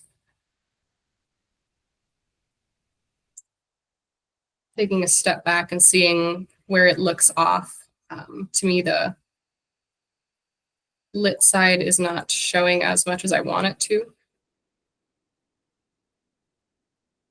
or is not as dominant as I want it to be, as it seems in the reference image. So just go back in with that.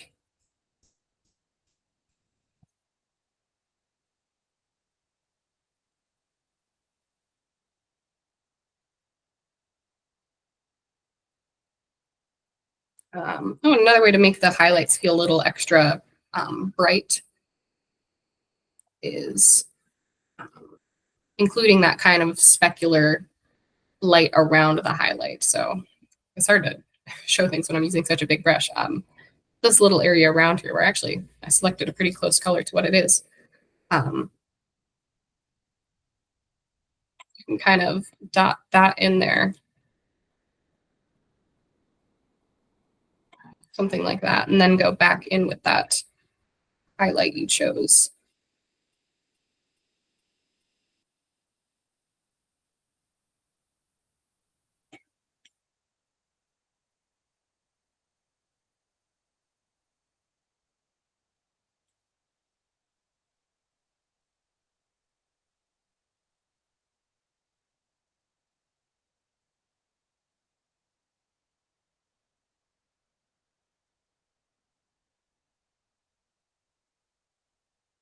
This is a pretty decent, I'd say, quick study for the tomatoes, as far as like accurate or attempting to be accurate to the colors would be. I'm just going to also quick show how I would then start to exaggerate those colors if I were to, you know, implement some of those techniques I talked about later on, where you'll be, you know, kind of stylizing color and adding in color harmony, things like that.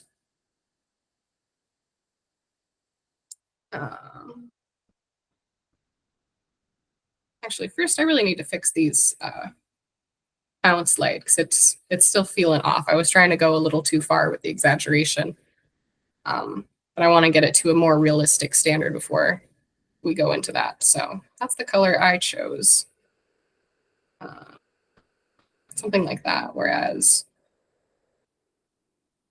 oh yeah, it's much closer to the actual color of the tomato than I was going. I was exaggerating way too far. So let's just tone it down a bit first.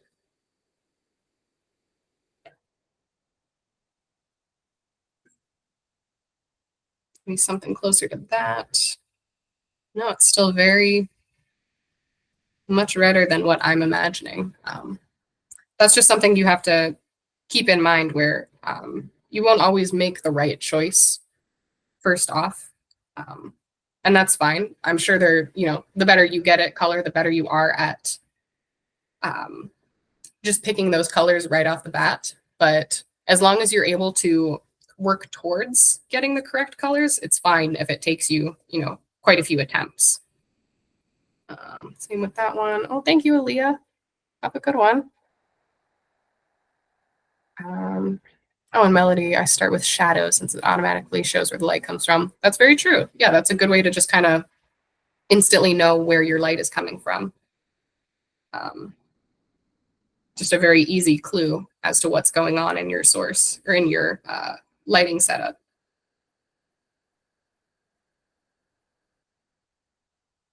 Oh yeah, go ahead, Chana. So,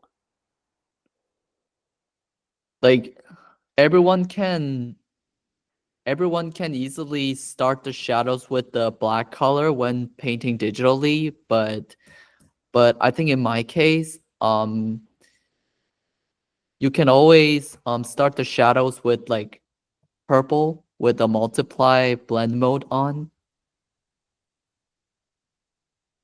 Sure, that can get you pretty close to what the lighting can look like in most setups. And depending on what sort of project you're working on, you don't need to be able to, you don't have to pick the exact colors like we're doing in this study, but it can be, it's a very useful skill to have, to be able to just kind of pick the colors and see what exactly you are looking at. But yeah, most of the time you won't actually be doing something like this where you're trying to guess the actual color and then just painting that exactly.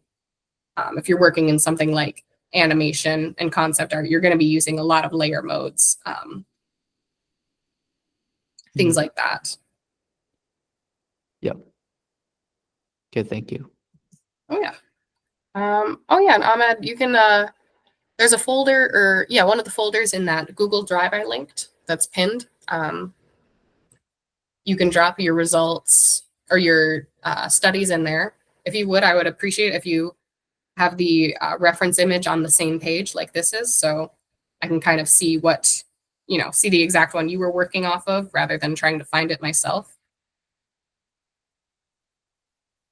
But yeah, I'll be taking a look at some people's studies after this. Just going to quick show how you can start to exaggerate some color.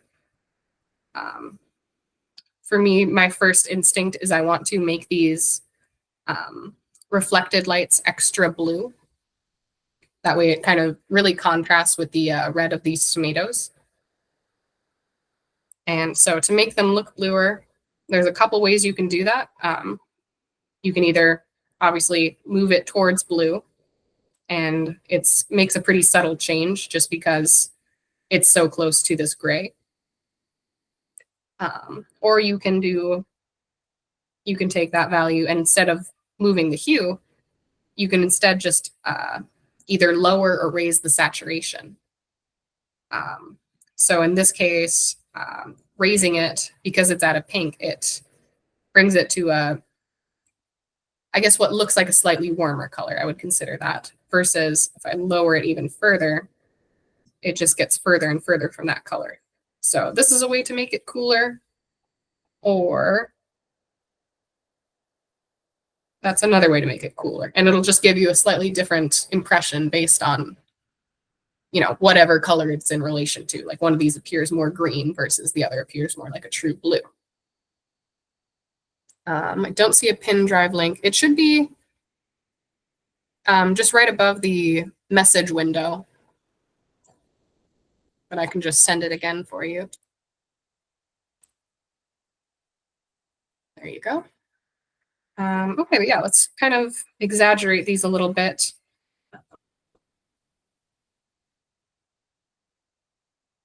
Just to make it a little more stylized, a little more interesting. Another thing I wanted to push these tomatoes to be a little bit oranger. Just to make them look a little extra bright and contrasting compared to the cool tones in all of these shadows and the white paper around it.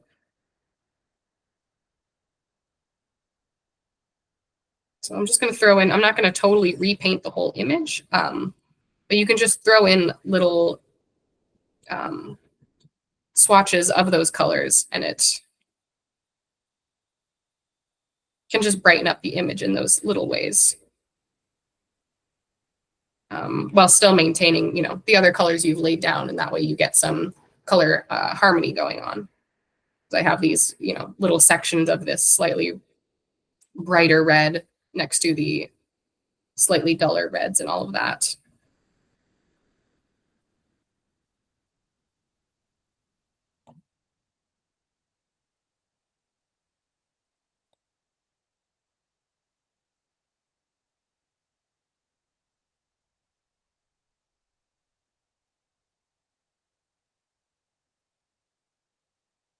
Like right in here, this is a nice example of how you can get some really nice mixing, warm, cool contrast, where, you know, it gets warm and then it goes a little bit cooler, and then it gets even cooler, back to this warm color, you know, and then to, you know, a very bright red warm color.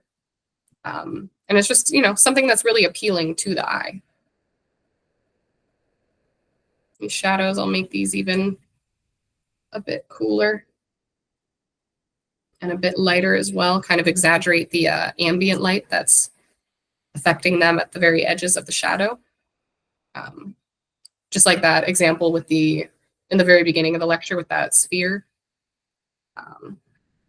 The further it is from this, from these tomatoes, the more ambient light it's going to be affected by. Oh, okay. See you, Eunice. Thank you for coming. Oh, what do you mean by that, Kamiko? Where you live? Is it like I live in Vancouver, where it's mostly cold, rainy, and dreary. So I can't think of like warm color combinations for my illustration piece. Like I try to design like a happy, like early morning, like a pancake restaurant theme for my environmental design, and it ended up looking so depressing. Oh, well, I know I can relate. I'm in Minnesota, so it's equally depressing here, but we also don't have nice landscapes like you do. But that's where photo references come in. That's the beauty of just being able to, you know, look up photos from anywhere and be able to paint the pretty places that you can't live in. Oh, you're on the opposite side in Toronto. Oh, okay. We're in Toronto. I lived there for 4 years, of course, because I went to Max the Mutt.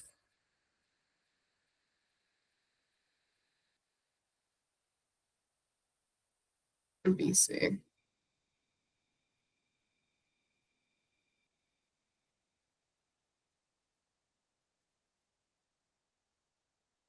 Anybody live like past Greek town or on the Danforth? Any chance? I hope not for your sake, but it sucks.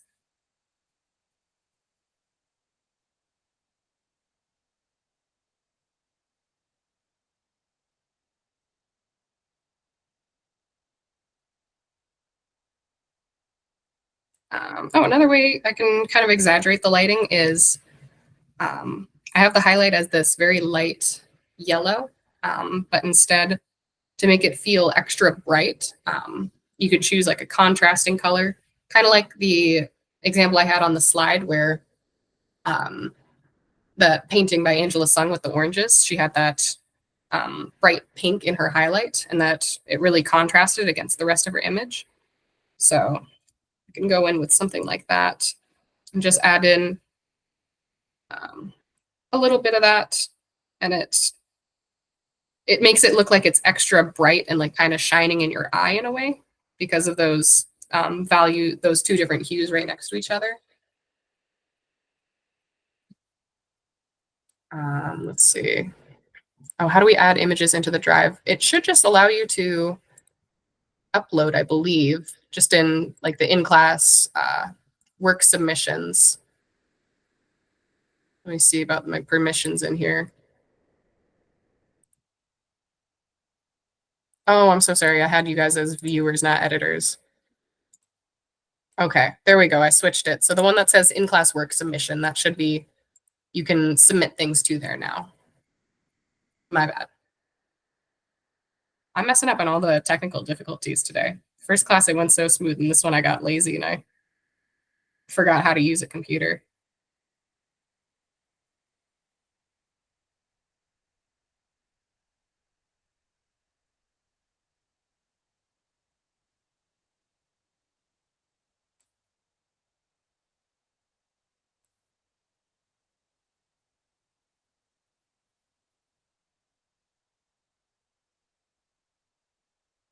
As far as other small details I'm focusing on, there's certain hard edges that I want to include that are pretty indicative of the 3D shape of these tomatoes.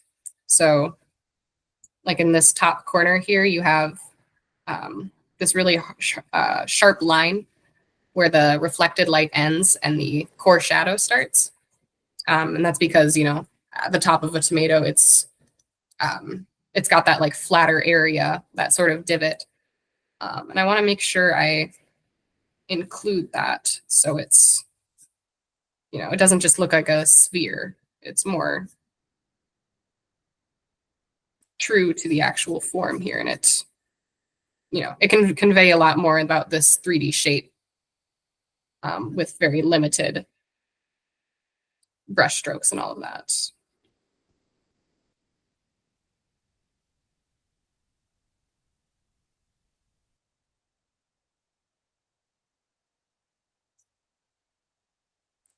Okay, I should probably just let this go so I can actually start looking at some of your guys' work now that I've actually given you access to the folder. The last thing I touch up is just making sure the shadows feel right, especially including this really tiny gap here where it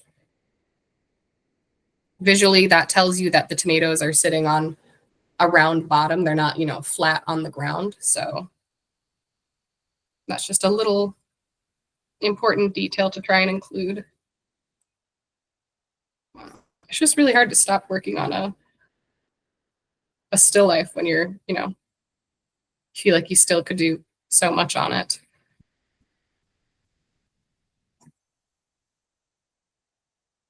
But one last brush stroke. Okay, we're calling it done. But yeah, that's just generally how I approach a really simple still life study. Trying to match the colors and comparing them next to each other, you know, laying them down on the canvas, seeing how they match and how they compare as far as like saturation and value goes. Now let's see, look into some of your guys' work. Oh, okay. Melody. Oh, you did 2 already. Very nice. Okay, let me pull these up on my iPad. Was there anything you had to say about these, Melody? Any thoughts about them? Oh, wait, no, I had, or sorry, is it? It is Melody, okay. Sorry. I saw the name Kira on the piece and I was like, who did this?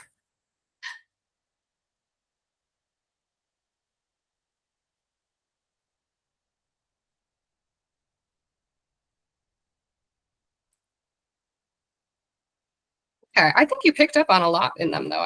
I really like how you handled especially some of the colors in those tomatoes.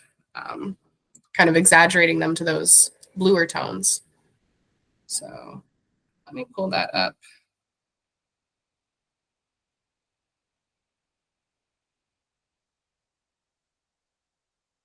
Oh yeah, painting quick is a great skill to build. It, you know, once you're able to work quickly, you can just do so much more.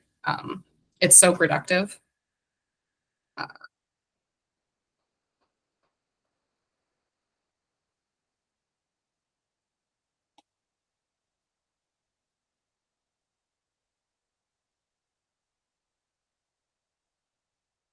Melody, and then I also see submission from NJ. Okay, nice. Yeah, using the same image. That's a good way to work it out. Let me.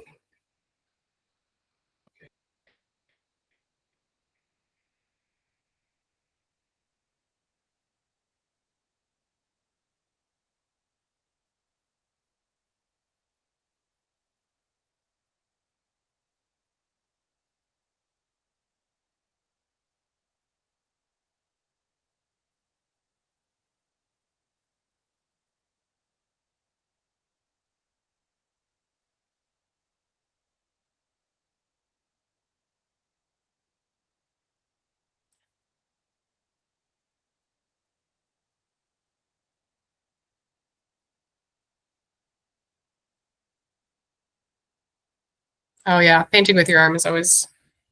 I'm terrible at remembering to do that. I'm especially working on something like an iPad.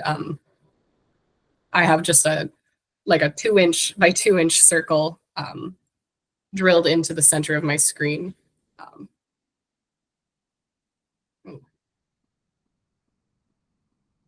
Okay, there we go.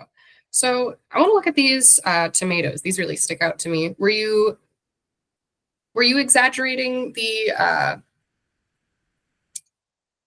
kind of purple tones in the shadow on purpose?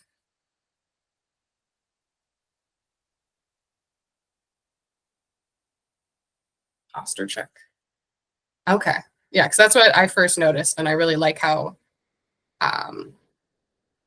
lively that kind of makes it feel. I'm gonna start using my mic from now. Oh yeah, go ahead. No, please do. It makes it easier for everybody. I'm never gonna, make somebody unmute. No, I really like that. The approach you took with the colors as far as trending them more towards a lot of purples, like especially in the shadow here too. What I do really like though is this little bit of green you have going on. Not actually green, but it appears green in comparison to these slightly bluer colors. So I guess if I were to think of any ways to improve it, for colors, I would implement a little more of these green tones. I think that's interesting. If you could do something. The way I usually pick my colors, like I don't use the color wheel. I use HSV sliders.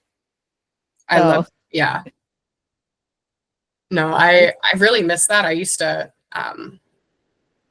for years, I only painted in Paint Tool Sci, and they had a setting where it was instead of hue saturation value is like hue saturation and luminance. I can't remember. There was something a little bit different. And that's all I painted in for years. And it was, I don't know, it was so handy and so nice for mixing colors. And now I'm, forced to, I only have this one little setting that you can use in Procreate to get the similar effect. But yeah, I think that's a good practice, especially if you do digital art, is just being able to kind of mix, move the sliders around and be able to interpret with just those sliders. I'm just testing out how I need a different brush to mix with your paintings. My brush is a little too textured. I usually use pretty textured brushes. It's just I wanted to practice with like a hard painting brush this time. Oh, good. No, and that's, yeah, I think that's very handy. Like I can see you're really thinking about just picking the actual colors and not worrying about having to mix them, because that can end up taking up your time. I'm trying to find a good brush that blends with yours, but mine are all very textured.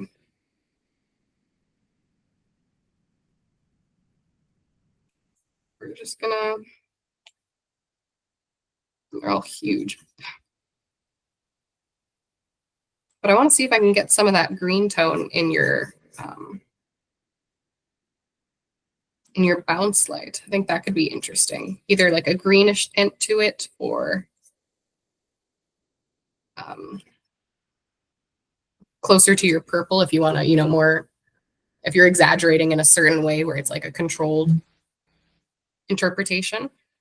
Mm. So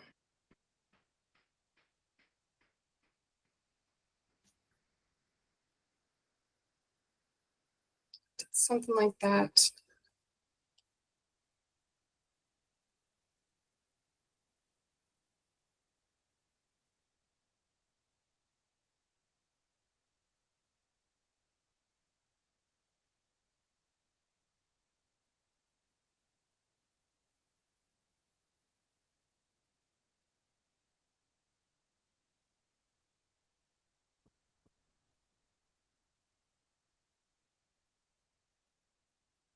I think working, just making the shadow on this side a little clearer.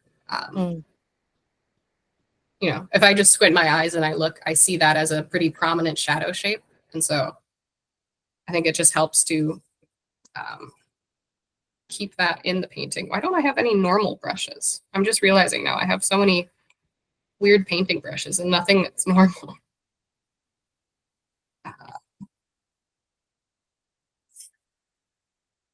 Let's get something like that's closer. Yeah, just bringing out that shadow shape a bit more and kind of keeping with your purple stylization.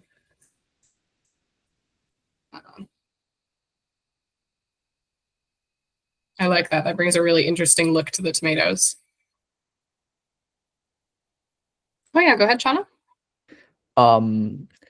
Sorry, I had no idea we're gonna get like a little submission assignment. In case I can't finish in like 6 p.m., like can I send it to your like email address? Oh, sure, go ahead. Yeah, no, that's fine. This is just kind of like for fun if people want to, if you want a little feedback on something. And also to give me a break so I'm not Sorry, talking I had no for idea. 8 hours. No, that's fine. Yeah, you can send that to me. My email is justdonnaplease@gmail.com. Spelled how you think it is, just Donna, please. And that's my Instagram as well, if you want to send it there instead, or if anyone wants to follow me.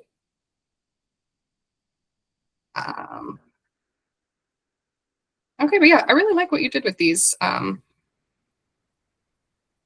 the vase, I would have probably left out the little kind of window details in there, just because it's a little distracting. Okay. but I like this bright yellow you picked here. I would have just kind of, you know, kept it really clear. That's the highlight. That's all you really need. Yeah, also for the highlight on the tomato, I put like a really, really light teal just so it looks a bit brighter than. And I like that a lot. Yeah. Yeah, you'll notice that a lot with especially the kind of style of I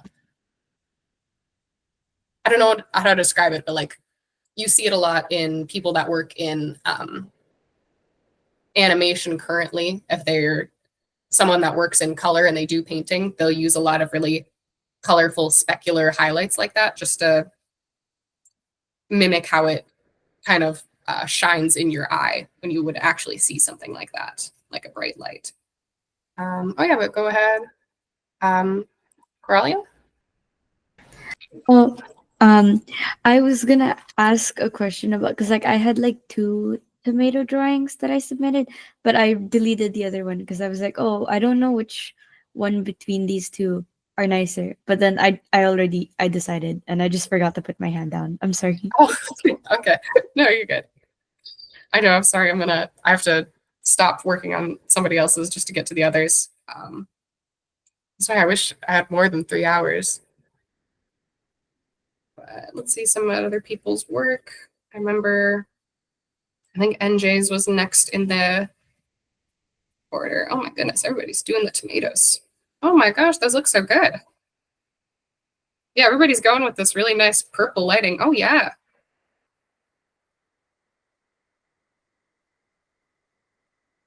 Yeah, people are doing a lot of fun stuff. Okay. And then this is like a warmer take on the shifting the palette a little bit, a little more realistic and a little warmer, especially in the highlights. Oh, and this is a very warm take on it. I like that.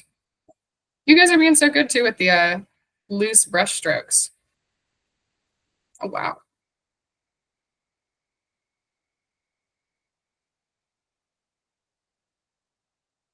This is really cool. Is that your own line art or? Oh yeah, I'm working on an environment piece and I just want some feedback on like the colors and stuff because I'm having some issues with like the rendering aspect, but you could do this later because it's not. Okay. Yeah, because I do want to get to this because this is really interesting. This is such a cool setting. Oh, thanks. Yeah. But yeah, let me get to more of these studies beforehand. Okay, this looks really nice too.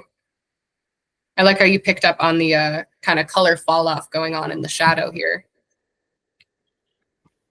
That's a nice little effect to kind of exaggerate.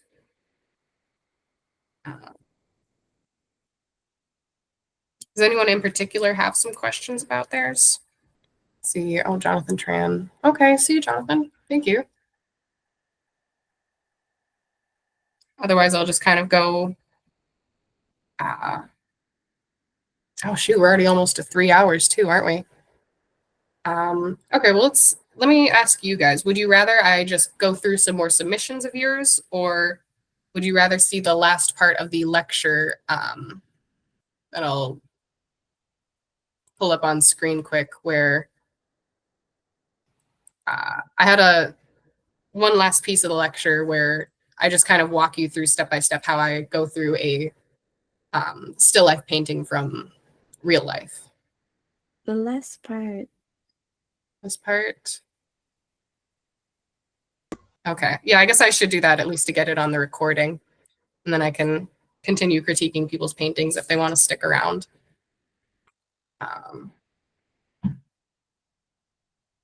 Okay. Need to turn off. I've had a heater going in my room the entire time and I kept forgetting to turn it off. So now it's like steaming hot.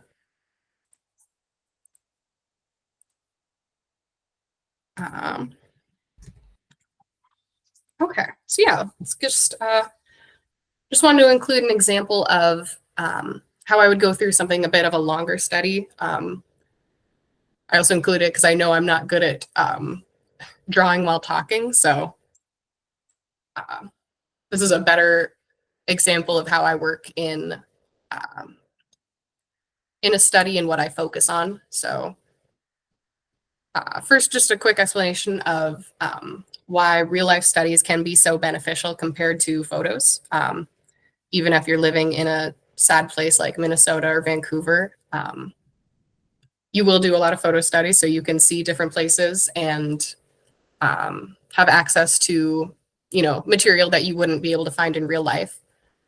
And it's great for that. It's also super convenient. You can work from your own desk. But you're not going to be able to get the same qualities of light in a photo as you would from real life. So unless you have a really good camera, you're not going to be taking photos that can capture the full spectrum of what your eye can see. And as well, if you're looking at photos on a digital screen, like most of us are, your monitor isn't able to display those colors, even if it was a better photo. There's also quite often a lot of post-processing on photos. So you might see something like this, where this is a bit truer to real life versus what the photographer put out and what might show up on Google Images, where it's, completely different to what you would find in real life. And if you study from only photos, you can often tell that from someone's work, where you can see some of the artifacting that you would in photography that you may want in your pieces as stylization, but often or sometimes you may not want. So it's just good to use both, is all I want to say. This is a piece I did like a month ago. Just went to a museum and did a study for about, I think 30, 45 minutes. And this is general process of how I work. First off, picking a subject for a still life study, you have to think about what you want to study or what you're trying to improve upon. For me, I wanted to do a study about the materials. So for these, I was attracted to the porcelain and the gold. I think those are both some very interesting materials, especially when considering how they appear in light. Like gold, you often get these very desaturated, almost green-looking reflections, and I wanted to emphasize that. And porcelain, I don't even know how to quite describe it, but it's got just very interesting qualities in light. It's slightly translucent, so it behaves differently in light, and it's something you can't quite capture in photos. And it's almost got like a pearlescent quality to it. So that was the intention, a material study. After that, I'm looking at things like light sources. That's pretty simple in a museum setting. You can actually see what the source is above the vase. And it's unlike something like a plein air study, it's not going to change throughout the day. I'm not outdoors and the sun isn't going to set on me. So, I'm thankfully set in a still life where it's in an indoor environment. And then lastly, I'm just thinking about composition. This is the entire, or my view of the piece as I saw it. And I, chose to zoom in to give it that more of an emphasis on the base. And I'm not drawing in anything in the background because that's a bit distracting. And, all these dark values, it's a little too interesting to the eye. So I just excluded that. I also, just one small compositional thing is I moved this line of the background just to kind of better align with the vase itself. Right now it feels like it's almost touching the side of the vase and it's a little distracting. So I just put it right behind the vase, and that way all those lines are just pointing to the vase. This isn't, a finished piece where the composition matters so much, but it's still just something to kind of think about in any piece, how you can create a little bit of focus like that. After that, just like you saw I was doing with the tomatoes, I just start laying down colors of what I imagine the colors should look like. In this example, I'm exaggerating quite a bit on the colors, even though, or this photo is a bit more washed out than what I saw in real life. In real life, it was a little bit warmer and, had a bit more of a glow to the light that this photo couldn't capture. But even so, I'm still exaggerating that. Like it wasn't this yellow, of course. I'm also exaggerating the warmth by using this kind of muddy orange undertone. You can see this is where I use some color jitter just to kind of speed up the process in this as far as getting more color harmony. But an undertone or an underpainting helps in that it gives you a neutral value to work from. So you're not distracted by the pure white of the paper, as well as giving you some instant little warm, cool contrast by showing through some of your brush strokes. Or if you're working in, more transparent strokes, it'll actually show through the brush strokes themselves.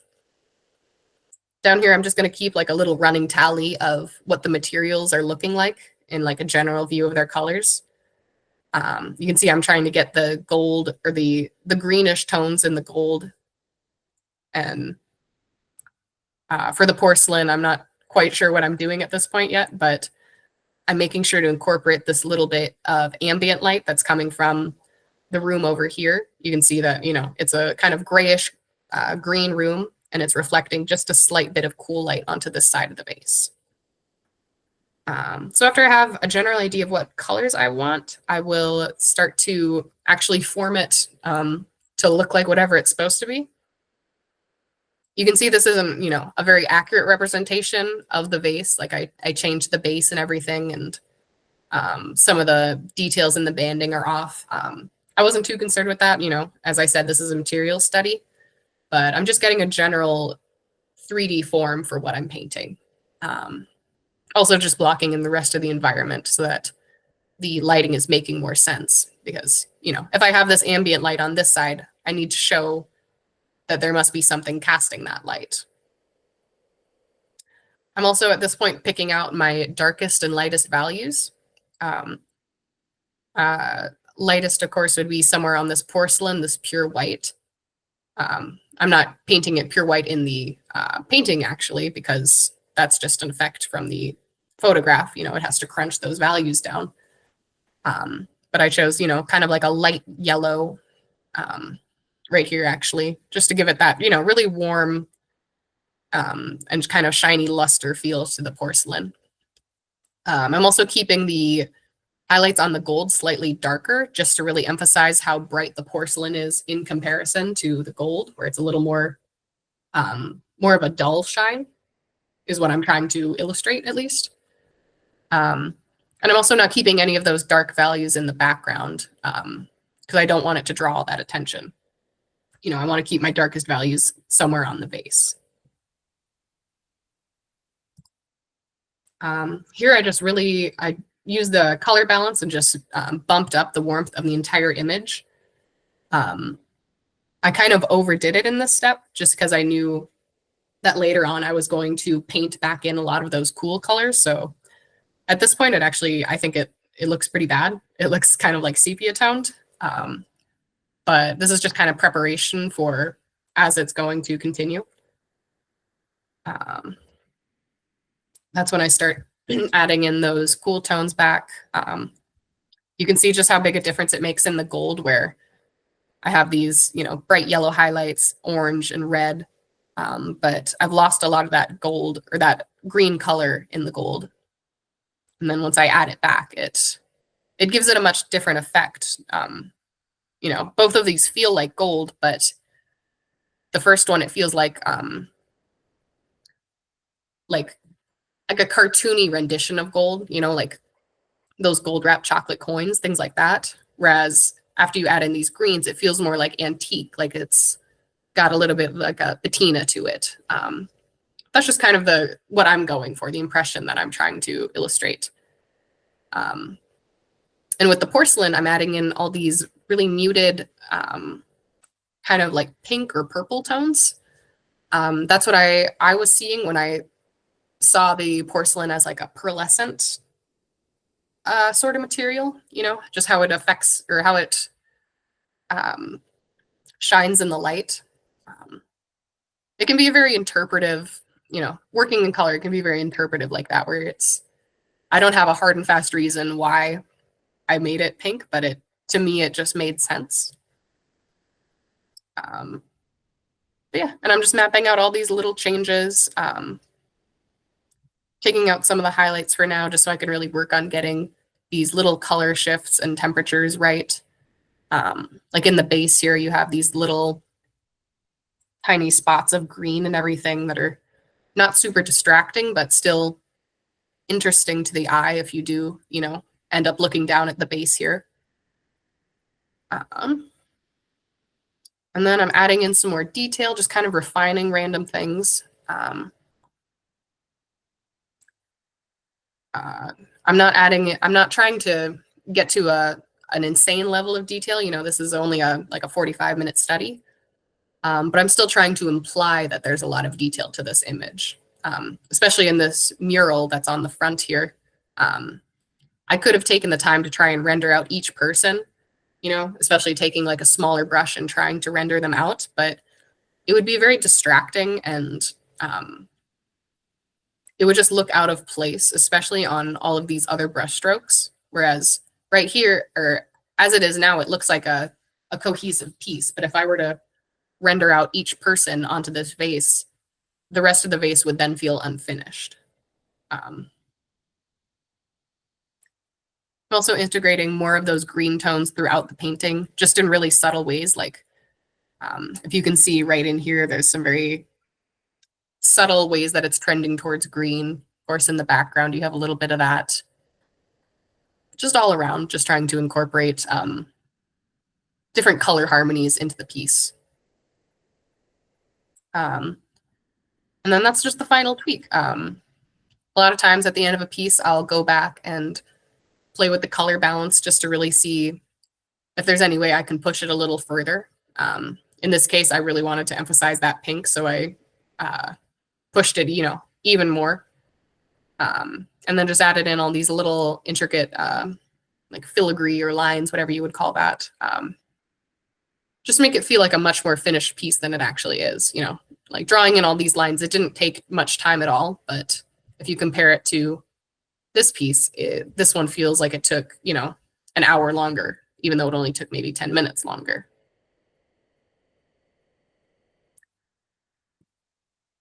But yeah, okay. And that's a pretty good representation of how I work through this. Oh, let's see. I got a lot of comments to read now.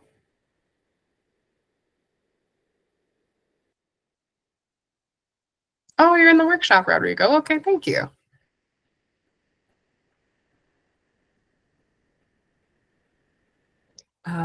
Yeah, so yeah, that is, we're nearing the end of the lecture. If you guys would like to head out, feel free. I'll stick around for a bit to review some people's paintings. Thank you, Anab. But yeah, and if you are interested in something, going further with something like this, I do have the course that is starting next week. Oh, actually, yeah, let me link that.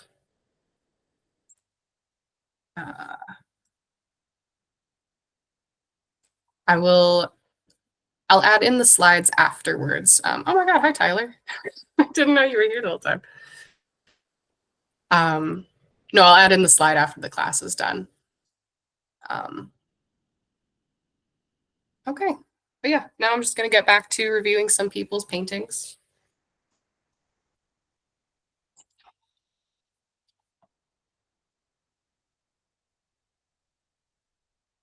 And you can still ask any questions if you'd like. Okay, thank you for coming, Neo. Oh, how much is the course? I can't remember. I believe it's $450 Canadian.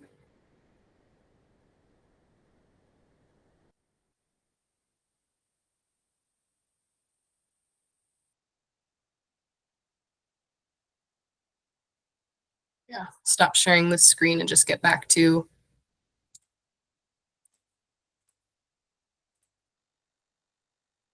Yeah, and that's fair.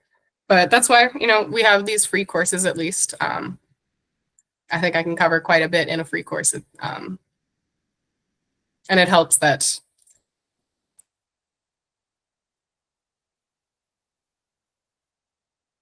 Thanks for saying it in Canadian. Yeah.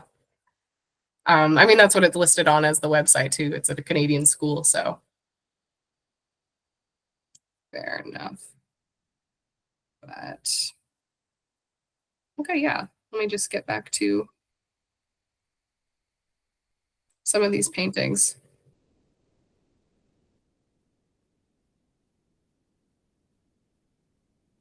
No, and thank you guys so much for coming. I really, appreciate hanging out for the night. Getting to talk about color and light, which is my favorite aspect of art.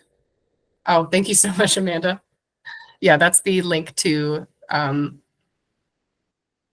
the class itself, if you're interested.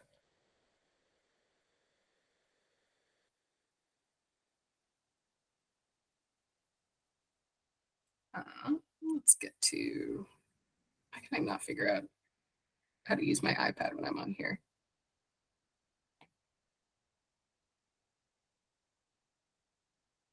Okay, so I'll work in, I think, yeah, NJ's was the second one I saw come into the file. So let's get that going.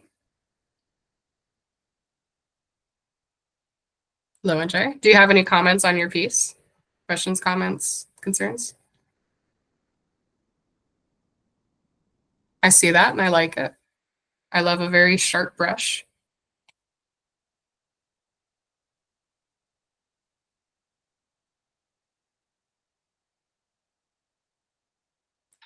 And, that can actually be a good thing, though. Not experimenting with, often, like, I think a lot of us get caught up in just using, at least for me, maybe I'm projecting, I get caught up in using new brushes rather than just figuring out how to use and better use other brushes I have. Oh, yeah, go ahead. Yeah, and link it in the, upload it to the folder, Donna, and I can get to some of these. I don't know if I'll get to all of these tonight, but I'll try. Oh, you feel like you're cheating when you use textured brushes? It can be. There's ways that you can use textured brushes that will kind of compensate for what you're doing, but yeah, it can be tricky, but let me try and find a very neutral brush so I'm not cheating as well, if I have any. I have this hard your pixel brush, I guess. That's the closest I can get to my own rectangle brush.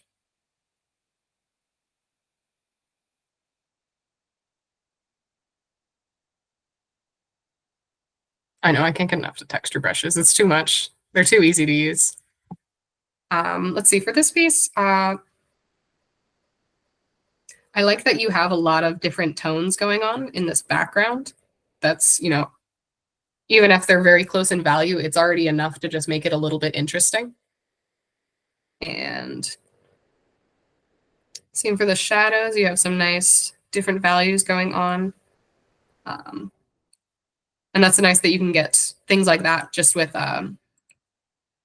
you can get so much variety just by using a lower saturation or a lower opacity like that, where you can paint with a single color and then end up with all these other colors by painting underneath. Yeah, agreed, Richard. I would say, for me, I would just try and define or try and keep your shapes a little bit bigger. I can see you're using a decently small brush for some of these areas where it would read better if you could just kind of paint them in with a bigger brush instead. And don't be worried about painting outside the lines. Like I'm going to do that right now, where I'm going to paint where I know the values should go in general. And then you can, still using the same size of brush, just carve out those shapes. And you can still get that hard edge you want. But it won't feel so kind of scribbly, if that makes sense. So like even a really large area like this, you can just paint in, really big brush strokes. And then, like in this area, if I want to make a smaller area of shadow or like a more defined core shadow, I can paint it in, you know, way much bigger than it should be, and then just paint back the other values. That's kind of the best part of using a single layer for a study like this.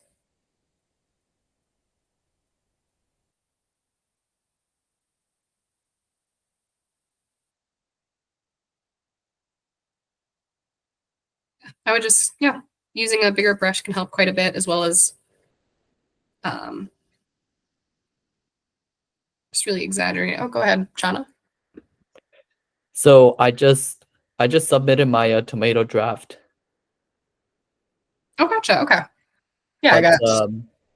I think I have to go, but it was a great workshop.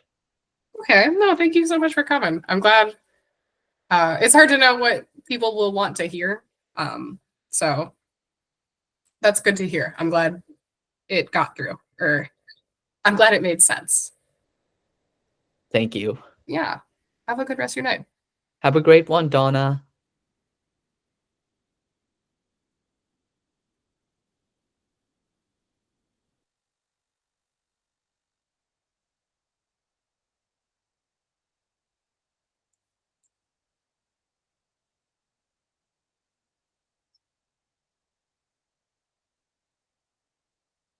Okay. Yeah, that's all I would, that's my main critique is just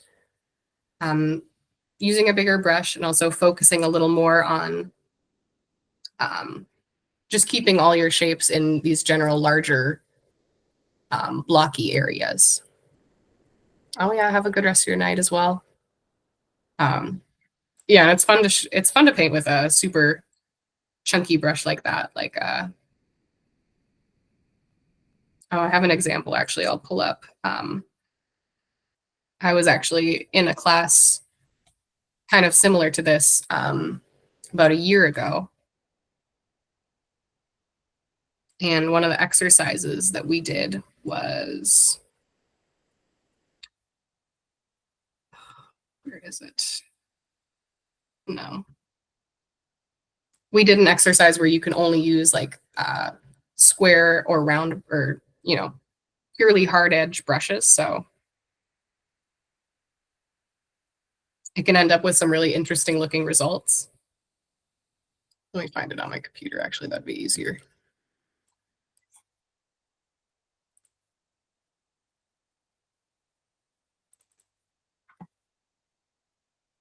Oh, never mind. There it is.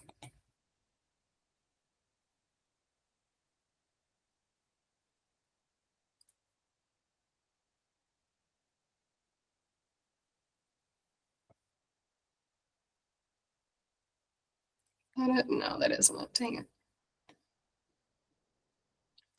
There we go. Yeah, these are studies where we were only able to use hard edge brushes and just focusing on the color like this. Oh, thank you, Corelia. But it can, I don't know, it gives us this really cool like pixel art effect when you do them like this, where you're just focusing on getting the color right and, you know, getting like an illusion of the actual image you're doing.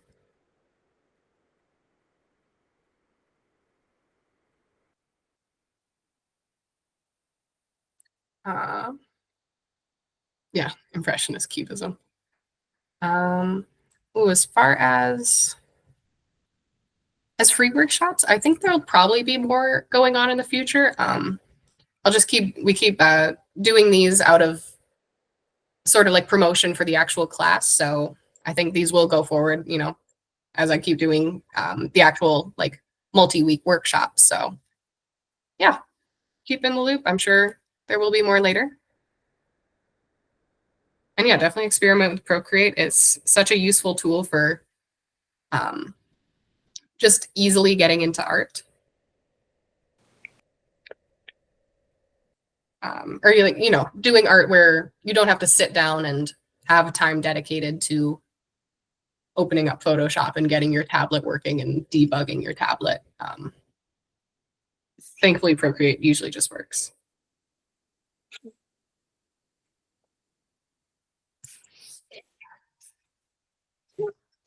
Let's see, anybody else's?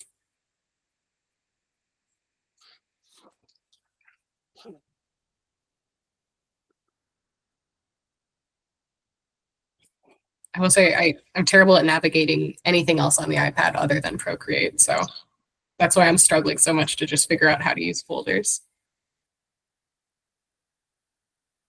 Ooh, okay. I can't remember. Yeah, now I'm at the point where I don't know who submitted next. So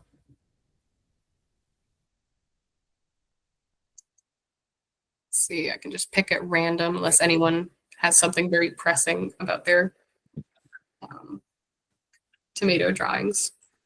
Actually, you know what? I can look at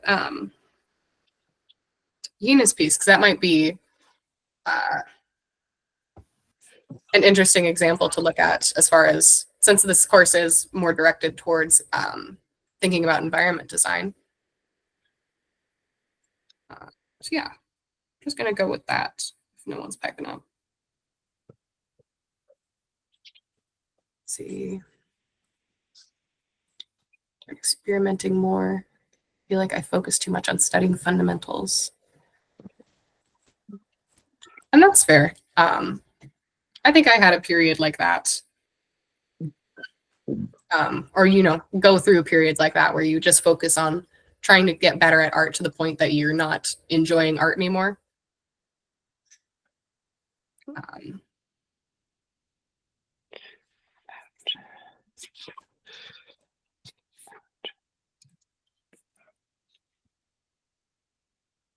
Okay, yeah, let me just, you just want to tell me a little bit about what this piece is meant to be or what you're intending with this piece?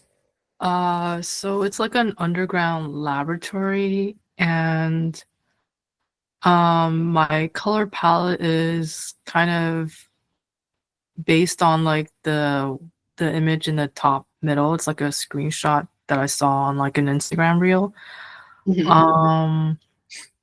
So I feel like the colors in here are a bit too, like you mentioned about the color harmony and like stylizing colors.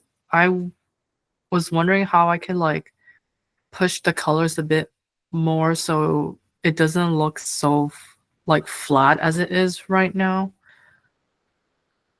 Okay. Yeah. I see a little bit about what you mean, where it can feel a little like one note, where it's like it's all green or it's all orange. That's also kind of an effect of when you have to use reference like photo. Like this is a really nice reference. I really like this lighting setup. But you can also tell that it's, you know, it is very a little bit filtered. And yeah, it does have that kind of light filter over it. But in things like the values of these buildings, they're very kind of one note in the color. Like if I just kind of sample around, they're all basically the same color. Whereas it may not be that way in real life, or it may be that way in real life.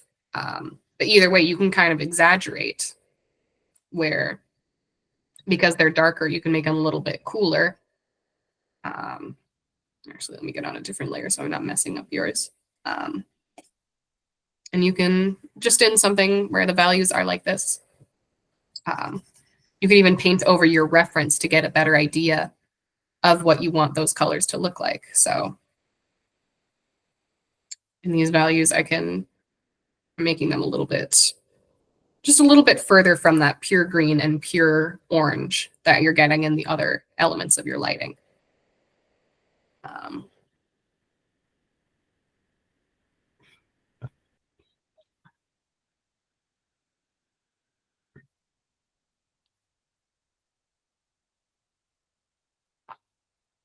Yeah, you can add in just some other tones like this, and that already will brighten up the rest of the image, make it already feel a little more dynamic. So you could do the same in your own piece. Like, of course, you have this really strong green lighting coming from these screens.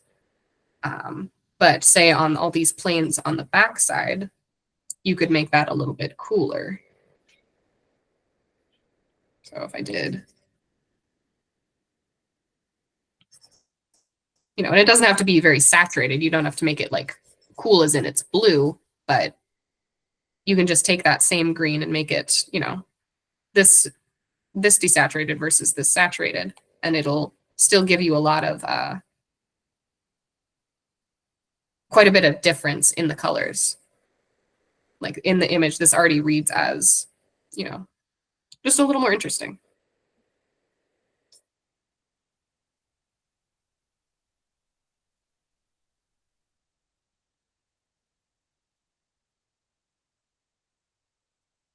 And it also implies that, you know, there's some more, there's other elements to the scene that are influencing the lighting. So there might be, you know, instead of just all this pure green on the shadow sides, you might have, you know, the rest of the room isn't getting all of that green light. So you might get some very subtle, cooler bounce light coming in. You know, it doesn't have to be 100% realistic. You can just kind of interpret, you know, if you make the colors work, it doesn't have to be a wholly realistic scene.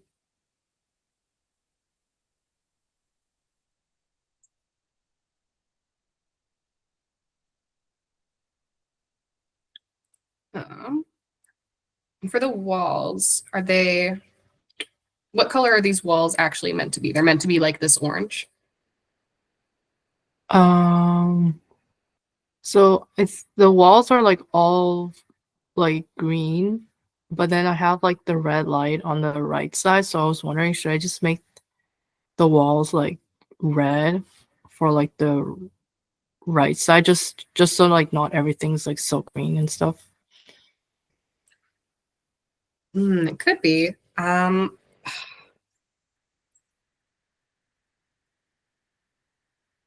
just trying to figure out, yeah, do you want like a stronger focus in the image?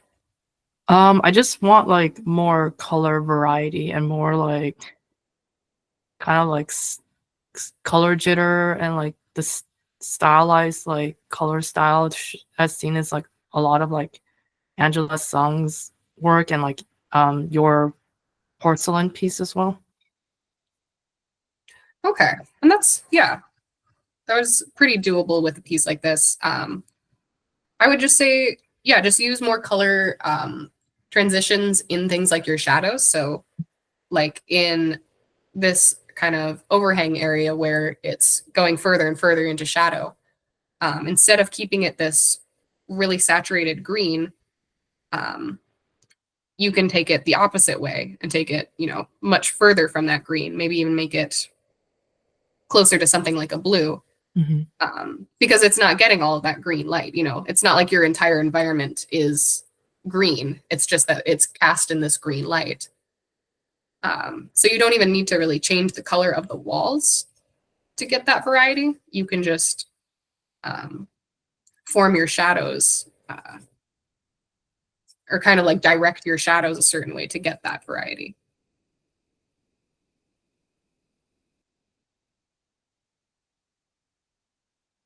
Like even on, you know, simple things like this, where this side is, the side of this little utility box isn't lit, so it's not getting all that warm red light from this lamp over here.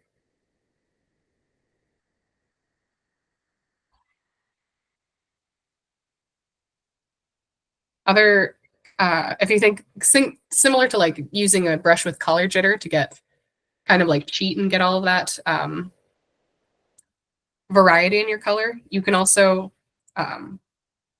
this is just something I figured out when I was learning to paint. Just take low saturation, bright colors, paint them over areas in your scene, and then sample those, or use them on like a different layer setting.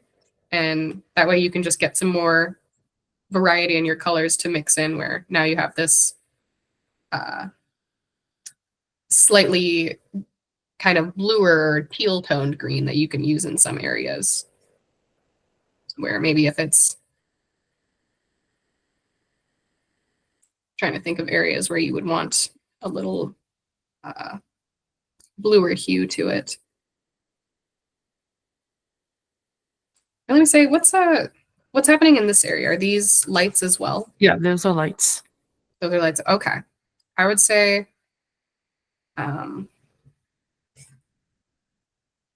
one, this whole section wouldn't be getting as much light because you will get some light going, it's directly down and it will bounce off and hit that a bit.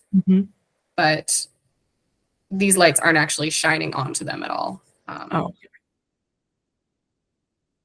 I would just kind of darken that just to make it clearer that these lights are much brighter.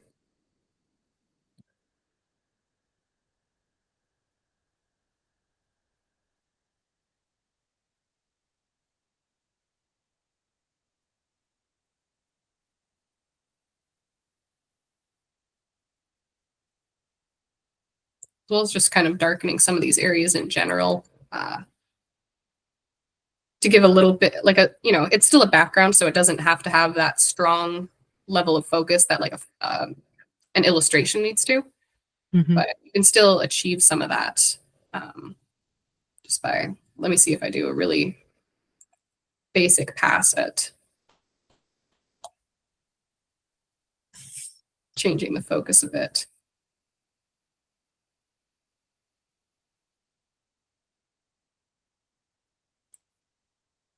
This is another just kind of really simple way to, if anything, map out where you want your brightest values to be. So yeah, just kind of erasing where I think there should be some focus, like just this general area with the screens, I think is more interesting than these more peripheral areas.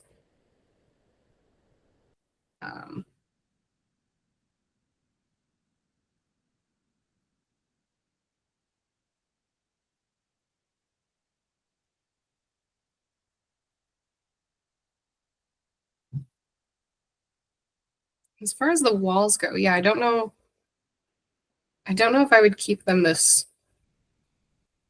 The orange feels a little off. I mean, like I like the colors, but it feels like the walls are almost glowing in a way. They feel a bit too light. So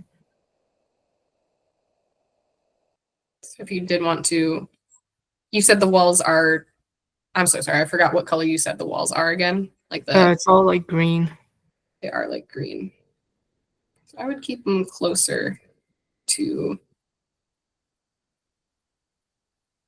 something like these, honestly, just because, again, like the spotlights, they're not getting as much light.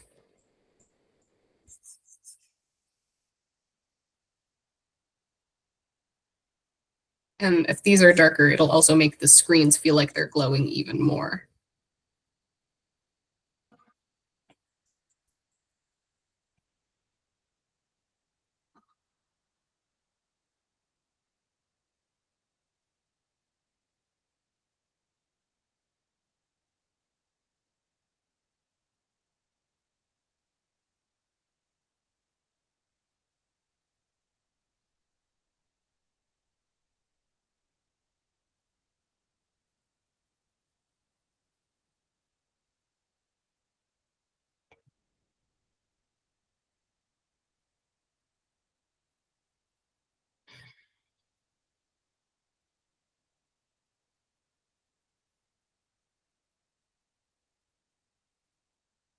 And that would be something for later, but you can always add in that little kind of glow effect of the screens to really enhance that.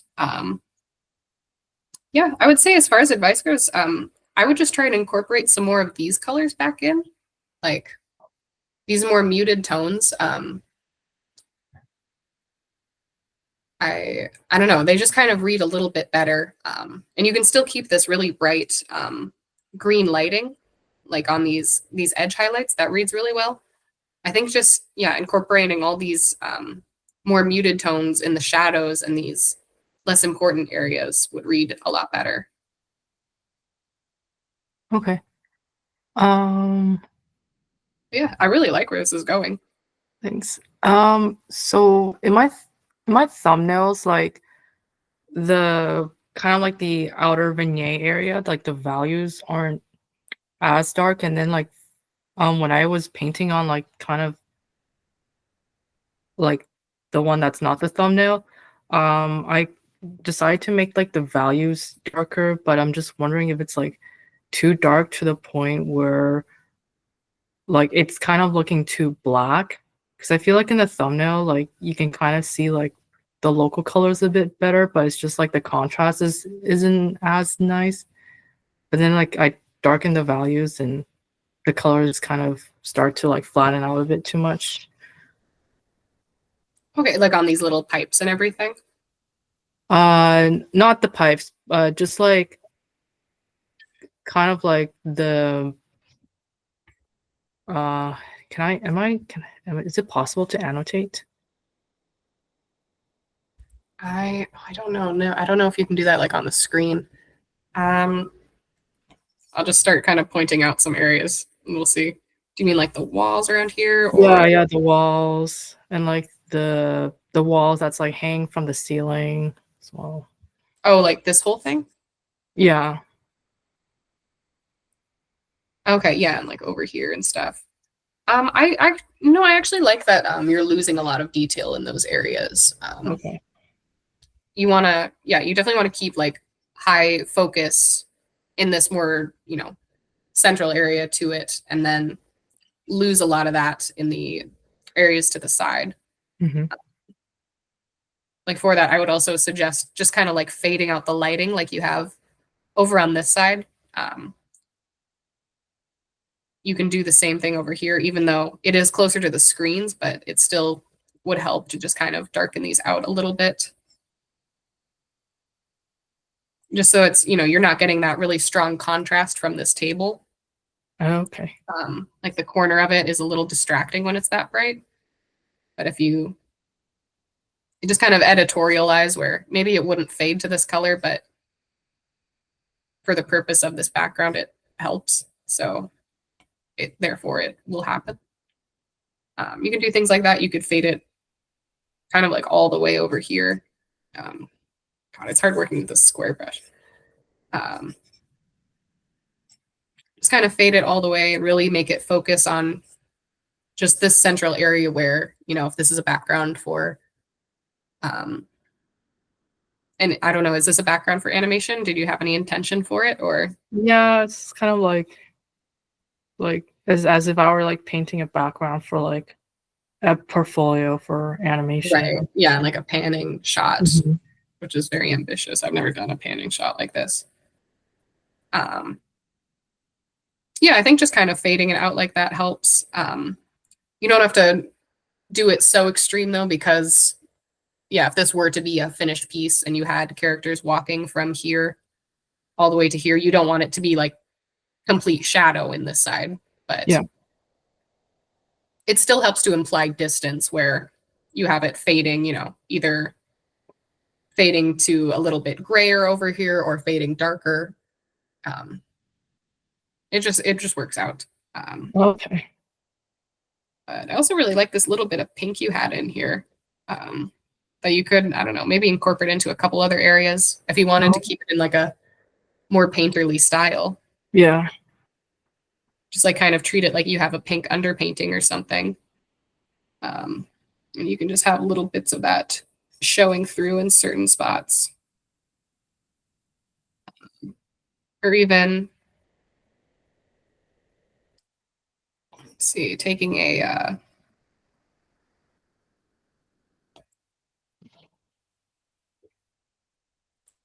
kind of like airbrushy sort of brush and adding in some of those pink tones to the rest of your painting. Just kind of figuring out where it might look good and then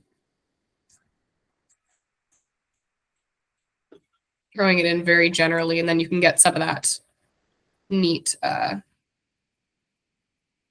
contrasting colors that, can kind of take away from just how green and orange it could be. Mm-hmm. This is just kind of a very messy example, but just some different methods for adding in some color contrast. I think it's going in a really good direction. All right. Thank you. I'm just wondering, will the drawovers, would you upload the Procreate file on the Google Drive? Yeah, I can do that. Okay. That would thanks. be, oh yeah. And I'm not sure if it'll be within the video that goes up to YouTube, but I can definitely just kind of save these files. I have them all still, so we'll do.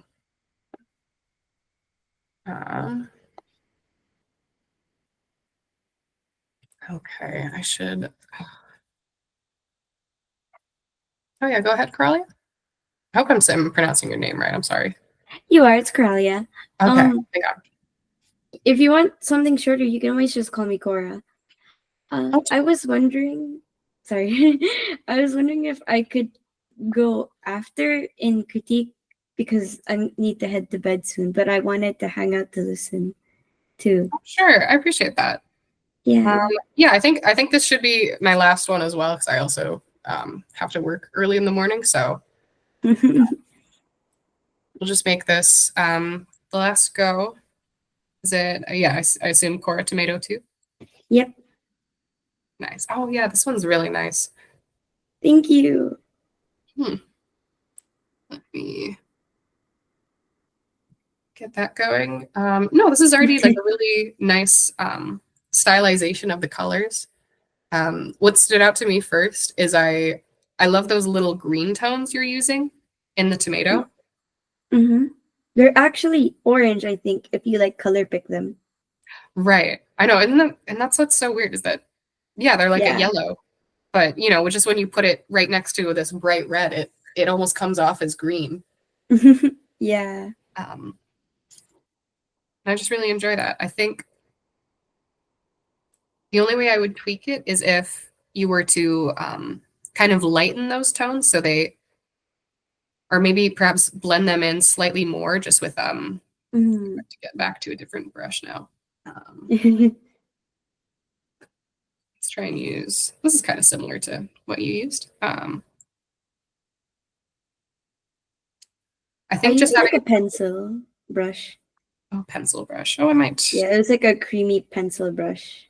Let's see. Where's my big pencil? I think that's close. Yeah. Yeah. No, I really like these greenish yellow tones. And I think it would help if you had a little more of like transitionary colors to get to those. Because when you zoom out, I really like just how you get that pop. But I think going in closer, it would help if you, I don't know, just kind of integrated them more so into the rest of the painting. That makes sense. Yeah. Just a really simple way to do that is paint it in somewhat transparently and get, you know, colors kind of in the middle like that, where it looks like, you know, it's somewhere in between that, what it's looking like very green to this very pure orange. Just using some of that in there. I can't remember what this, or no, this is the same reference. I just had it flipped. Oh, yeah. But yeah, and you can even treat this as more of like a highlight on the top, or we could lighten it up a little bit and make it kind of really blend in with the rest of this general lit side of the tomato. Yeah.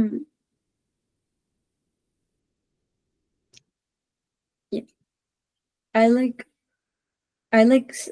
know that I have to put transitionary colors, but then I always just like put stuff in and then forget to do that part. Right. But yeah. Ooh. Yeah, and agreed. I'm loving the little like pinks you have in here as well. I just like took it from the background and then like put it on top of what I already had. And then like, and that's such a good way to approach color and like using the colors that are already in the environment. It's a really simple way to make it feel like it's placed in that environment. Yeah. Other And things I like, would do, I think yours would look really nice with some really like exaggerated cool highlights because you have all these like interesting purple and little pink tones going on. Something like now I can't remember whose I did, but they already had their little blue highlights in there as well. oh, Yeah, just kind of makes it really pop, kind of like how this pops against the red because it's much cooler. This does as well. you're right. I didn't think about that. No, and I mean that's not something you have to like. Oh, it was you, Melody. Okay, I was like, I feel like it was Melody, but I can't. I don't want to just start naming names now. But no, that's not something that you can say like, oh, I must use a cool highlight because I'm using these warm tones in the tomato. It's just something to try out. Like you could even, you could do something with some really warm highlights, and I'm sure that would look interesting as well. Yeah, you could do something like that, but I think just personally, for some reason, the cool tones work better for me, or they read better because of the purple, like that's already there, like the pinkish purple that's already there. So like, yeah. I think main things I would just kind of push these little highlights you have going on, these the bounce light, kind of pull that even more into the rest of the image. It was like that before, and then that you can see I went over it in red again because I changed my mind. Yeah, I was like, I think it's too much, and then I erased it. Well, that's fair. You go back and forth a lot sometimes. I do that, especially if you see like a speed paint of some of my studies where you can see just how often I go back and forth between, the same decision where I make something colder and then I make something warmer over and over again. Because your eyes can you can get kind of blind to your blind. And then the only other thing that really sticks out is that these values feel just too light in the shadows. It kind of reminds me of how like the sort of like light that you see in the shadows of like translucent objects or like crystals, where it looks really cool, but it doesn't feel accurate to what the tomatoes would show. So if you were trying to do like that sort of cool lighting, or that warm bounce light from the tomatoes, I think, you can see just how far they go with value that jumps up. So I would just take something like this and instead try and keep it a similar value or just slightly lighter because it is receiving, it's warm because it's receiving light. And just push it in that direction, but keep it pretty close to the same values. Okay.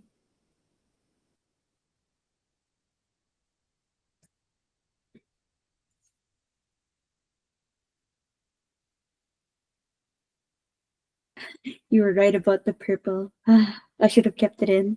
I'm just looking at it now. Like, It just looks really, I don't know. It's just a nice thing to exaggerate.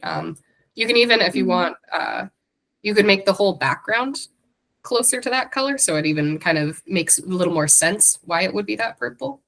It was that color actually before. I also like changed it. Oh, you dimmed out the background? Yeah, because then it made the tomatoes brighter. That's fair. What you can do though is just integrate a little bit of that color. So like if I just take it really lightly and start mixing in some of that pink, you can still keep the tomatoes really bright, but like make more sense. Right. And it just makes your image feel more cohesive when you can use the same colors throughout the rest of it. This also can kind of imply the direction of the lighting and the 3D space, because like, this side will be receiving a little bit more light compared to this side where, the light will start to fade slightly, even if it is directly in light. it will start to get a little bit darker. You can do things like that, and again, exaggerate the colors, make it extra cool looking, things like that.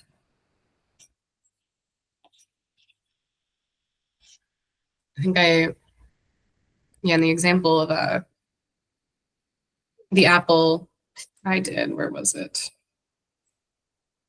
This one, yeah, I'm like really pushing that in the background for this one, where you can see this is the light area. Oh, in the top right, that's the light area, and then down further, it just gets darker and darker. I see. That's cool. Yeah. Normally when I do like this stuff, I like don't think about the background too often.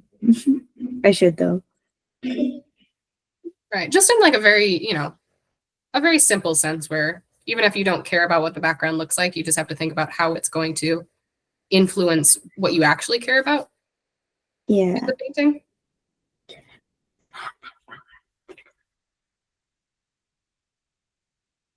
Yeah, these are so pretty. It almost looks like they were kind of painted with like pastels. It reminds me of oil pastels. Thank you. Thank you so much. Yeah. I'm glad. Mm-hmm. And yeah, just kind of mixing in more of those greenish tones. Green. I know they're orange. I just keep calling them green. I can't see them any It's 'cause other they way. look green. I just like, because I was like, okay, I'm gonna like, because I started when you were almost done with your tomatoes.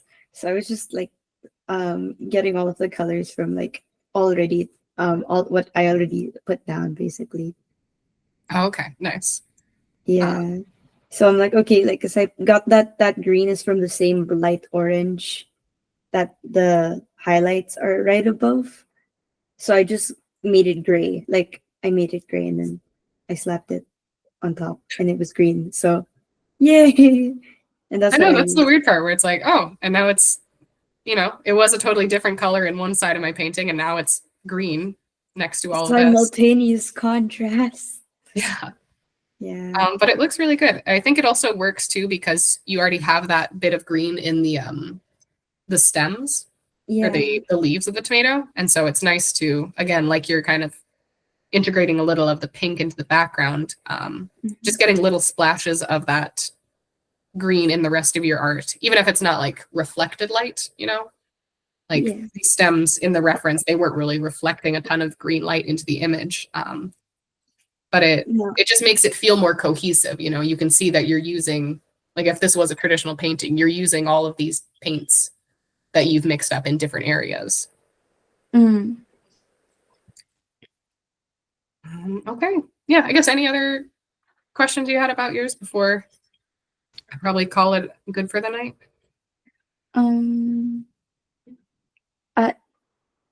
No, actually, yeah, no, it's okay. You answered most of them. I'm glad. Thank you for the critique. Absolutely. No, thank you for sticking around for a critique. Yeah. I'm glad I did. Okay. Good night, everyone. I need to go to bed.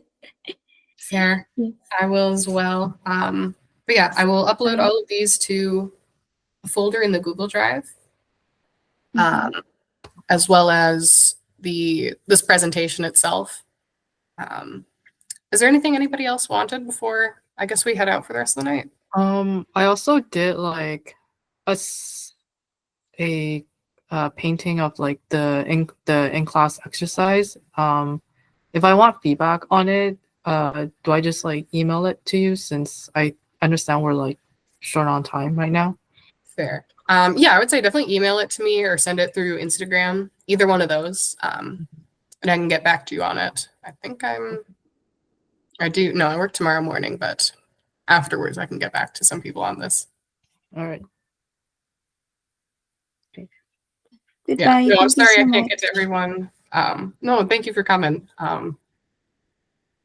Yeah, I'll try to get all the feedback I can. I didn't even expect this many people to show up, so thank you. Okay, thank you. Bye. Yeah, have a good rest of your night, guys.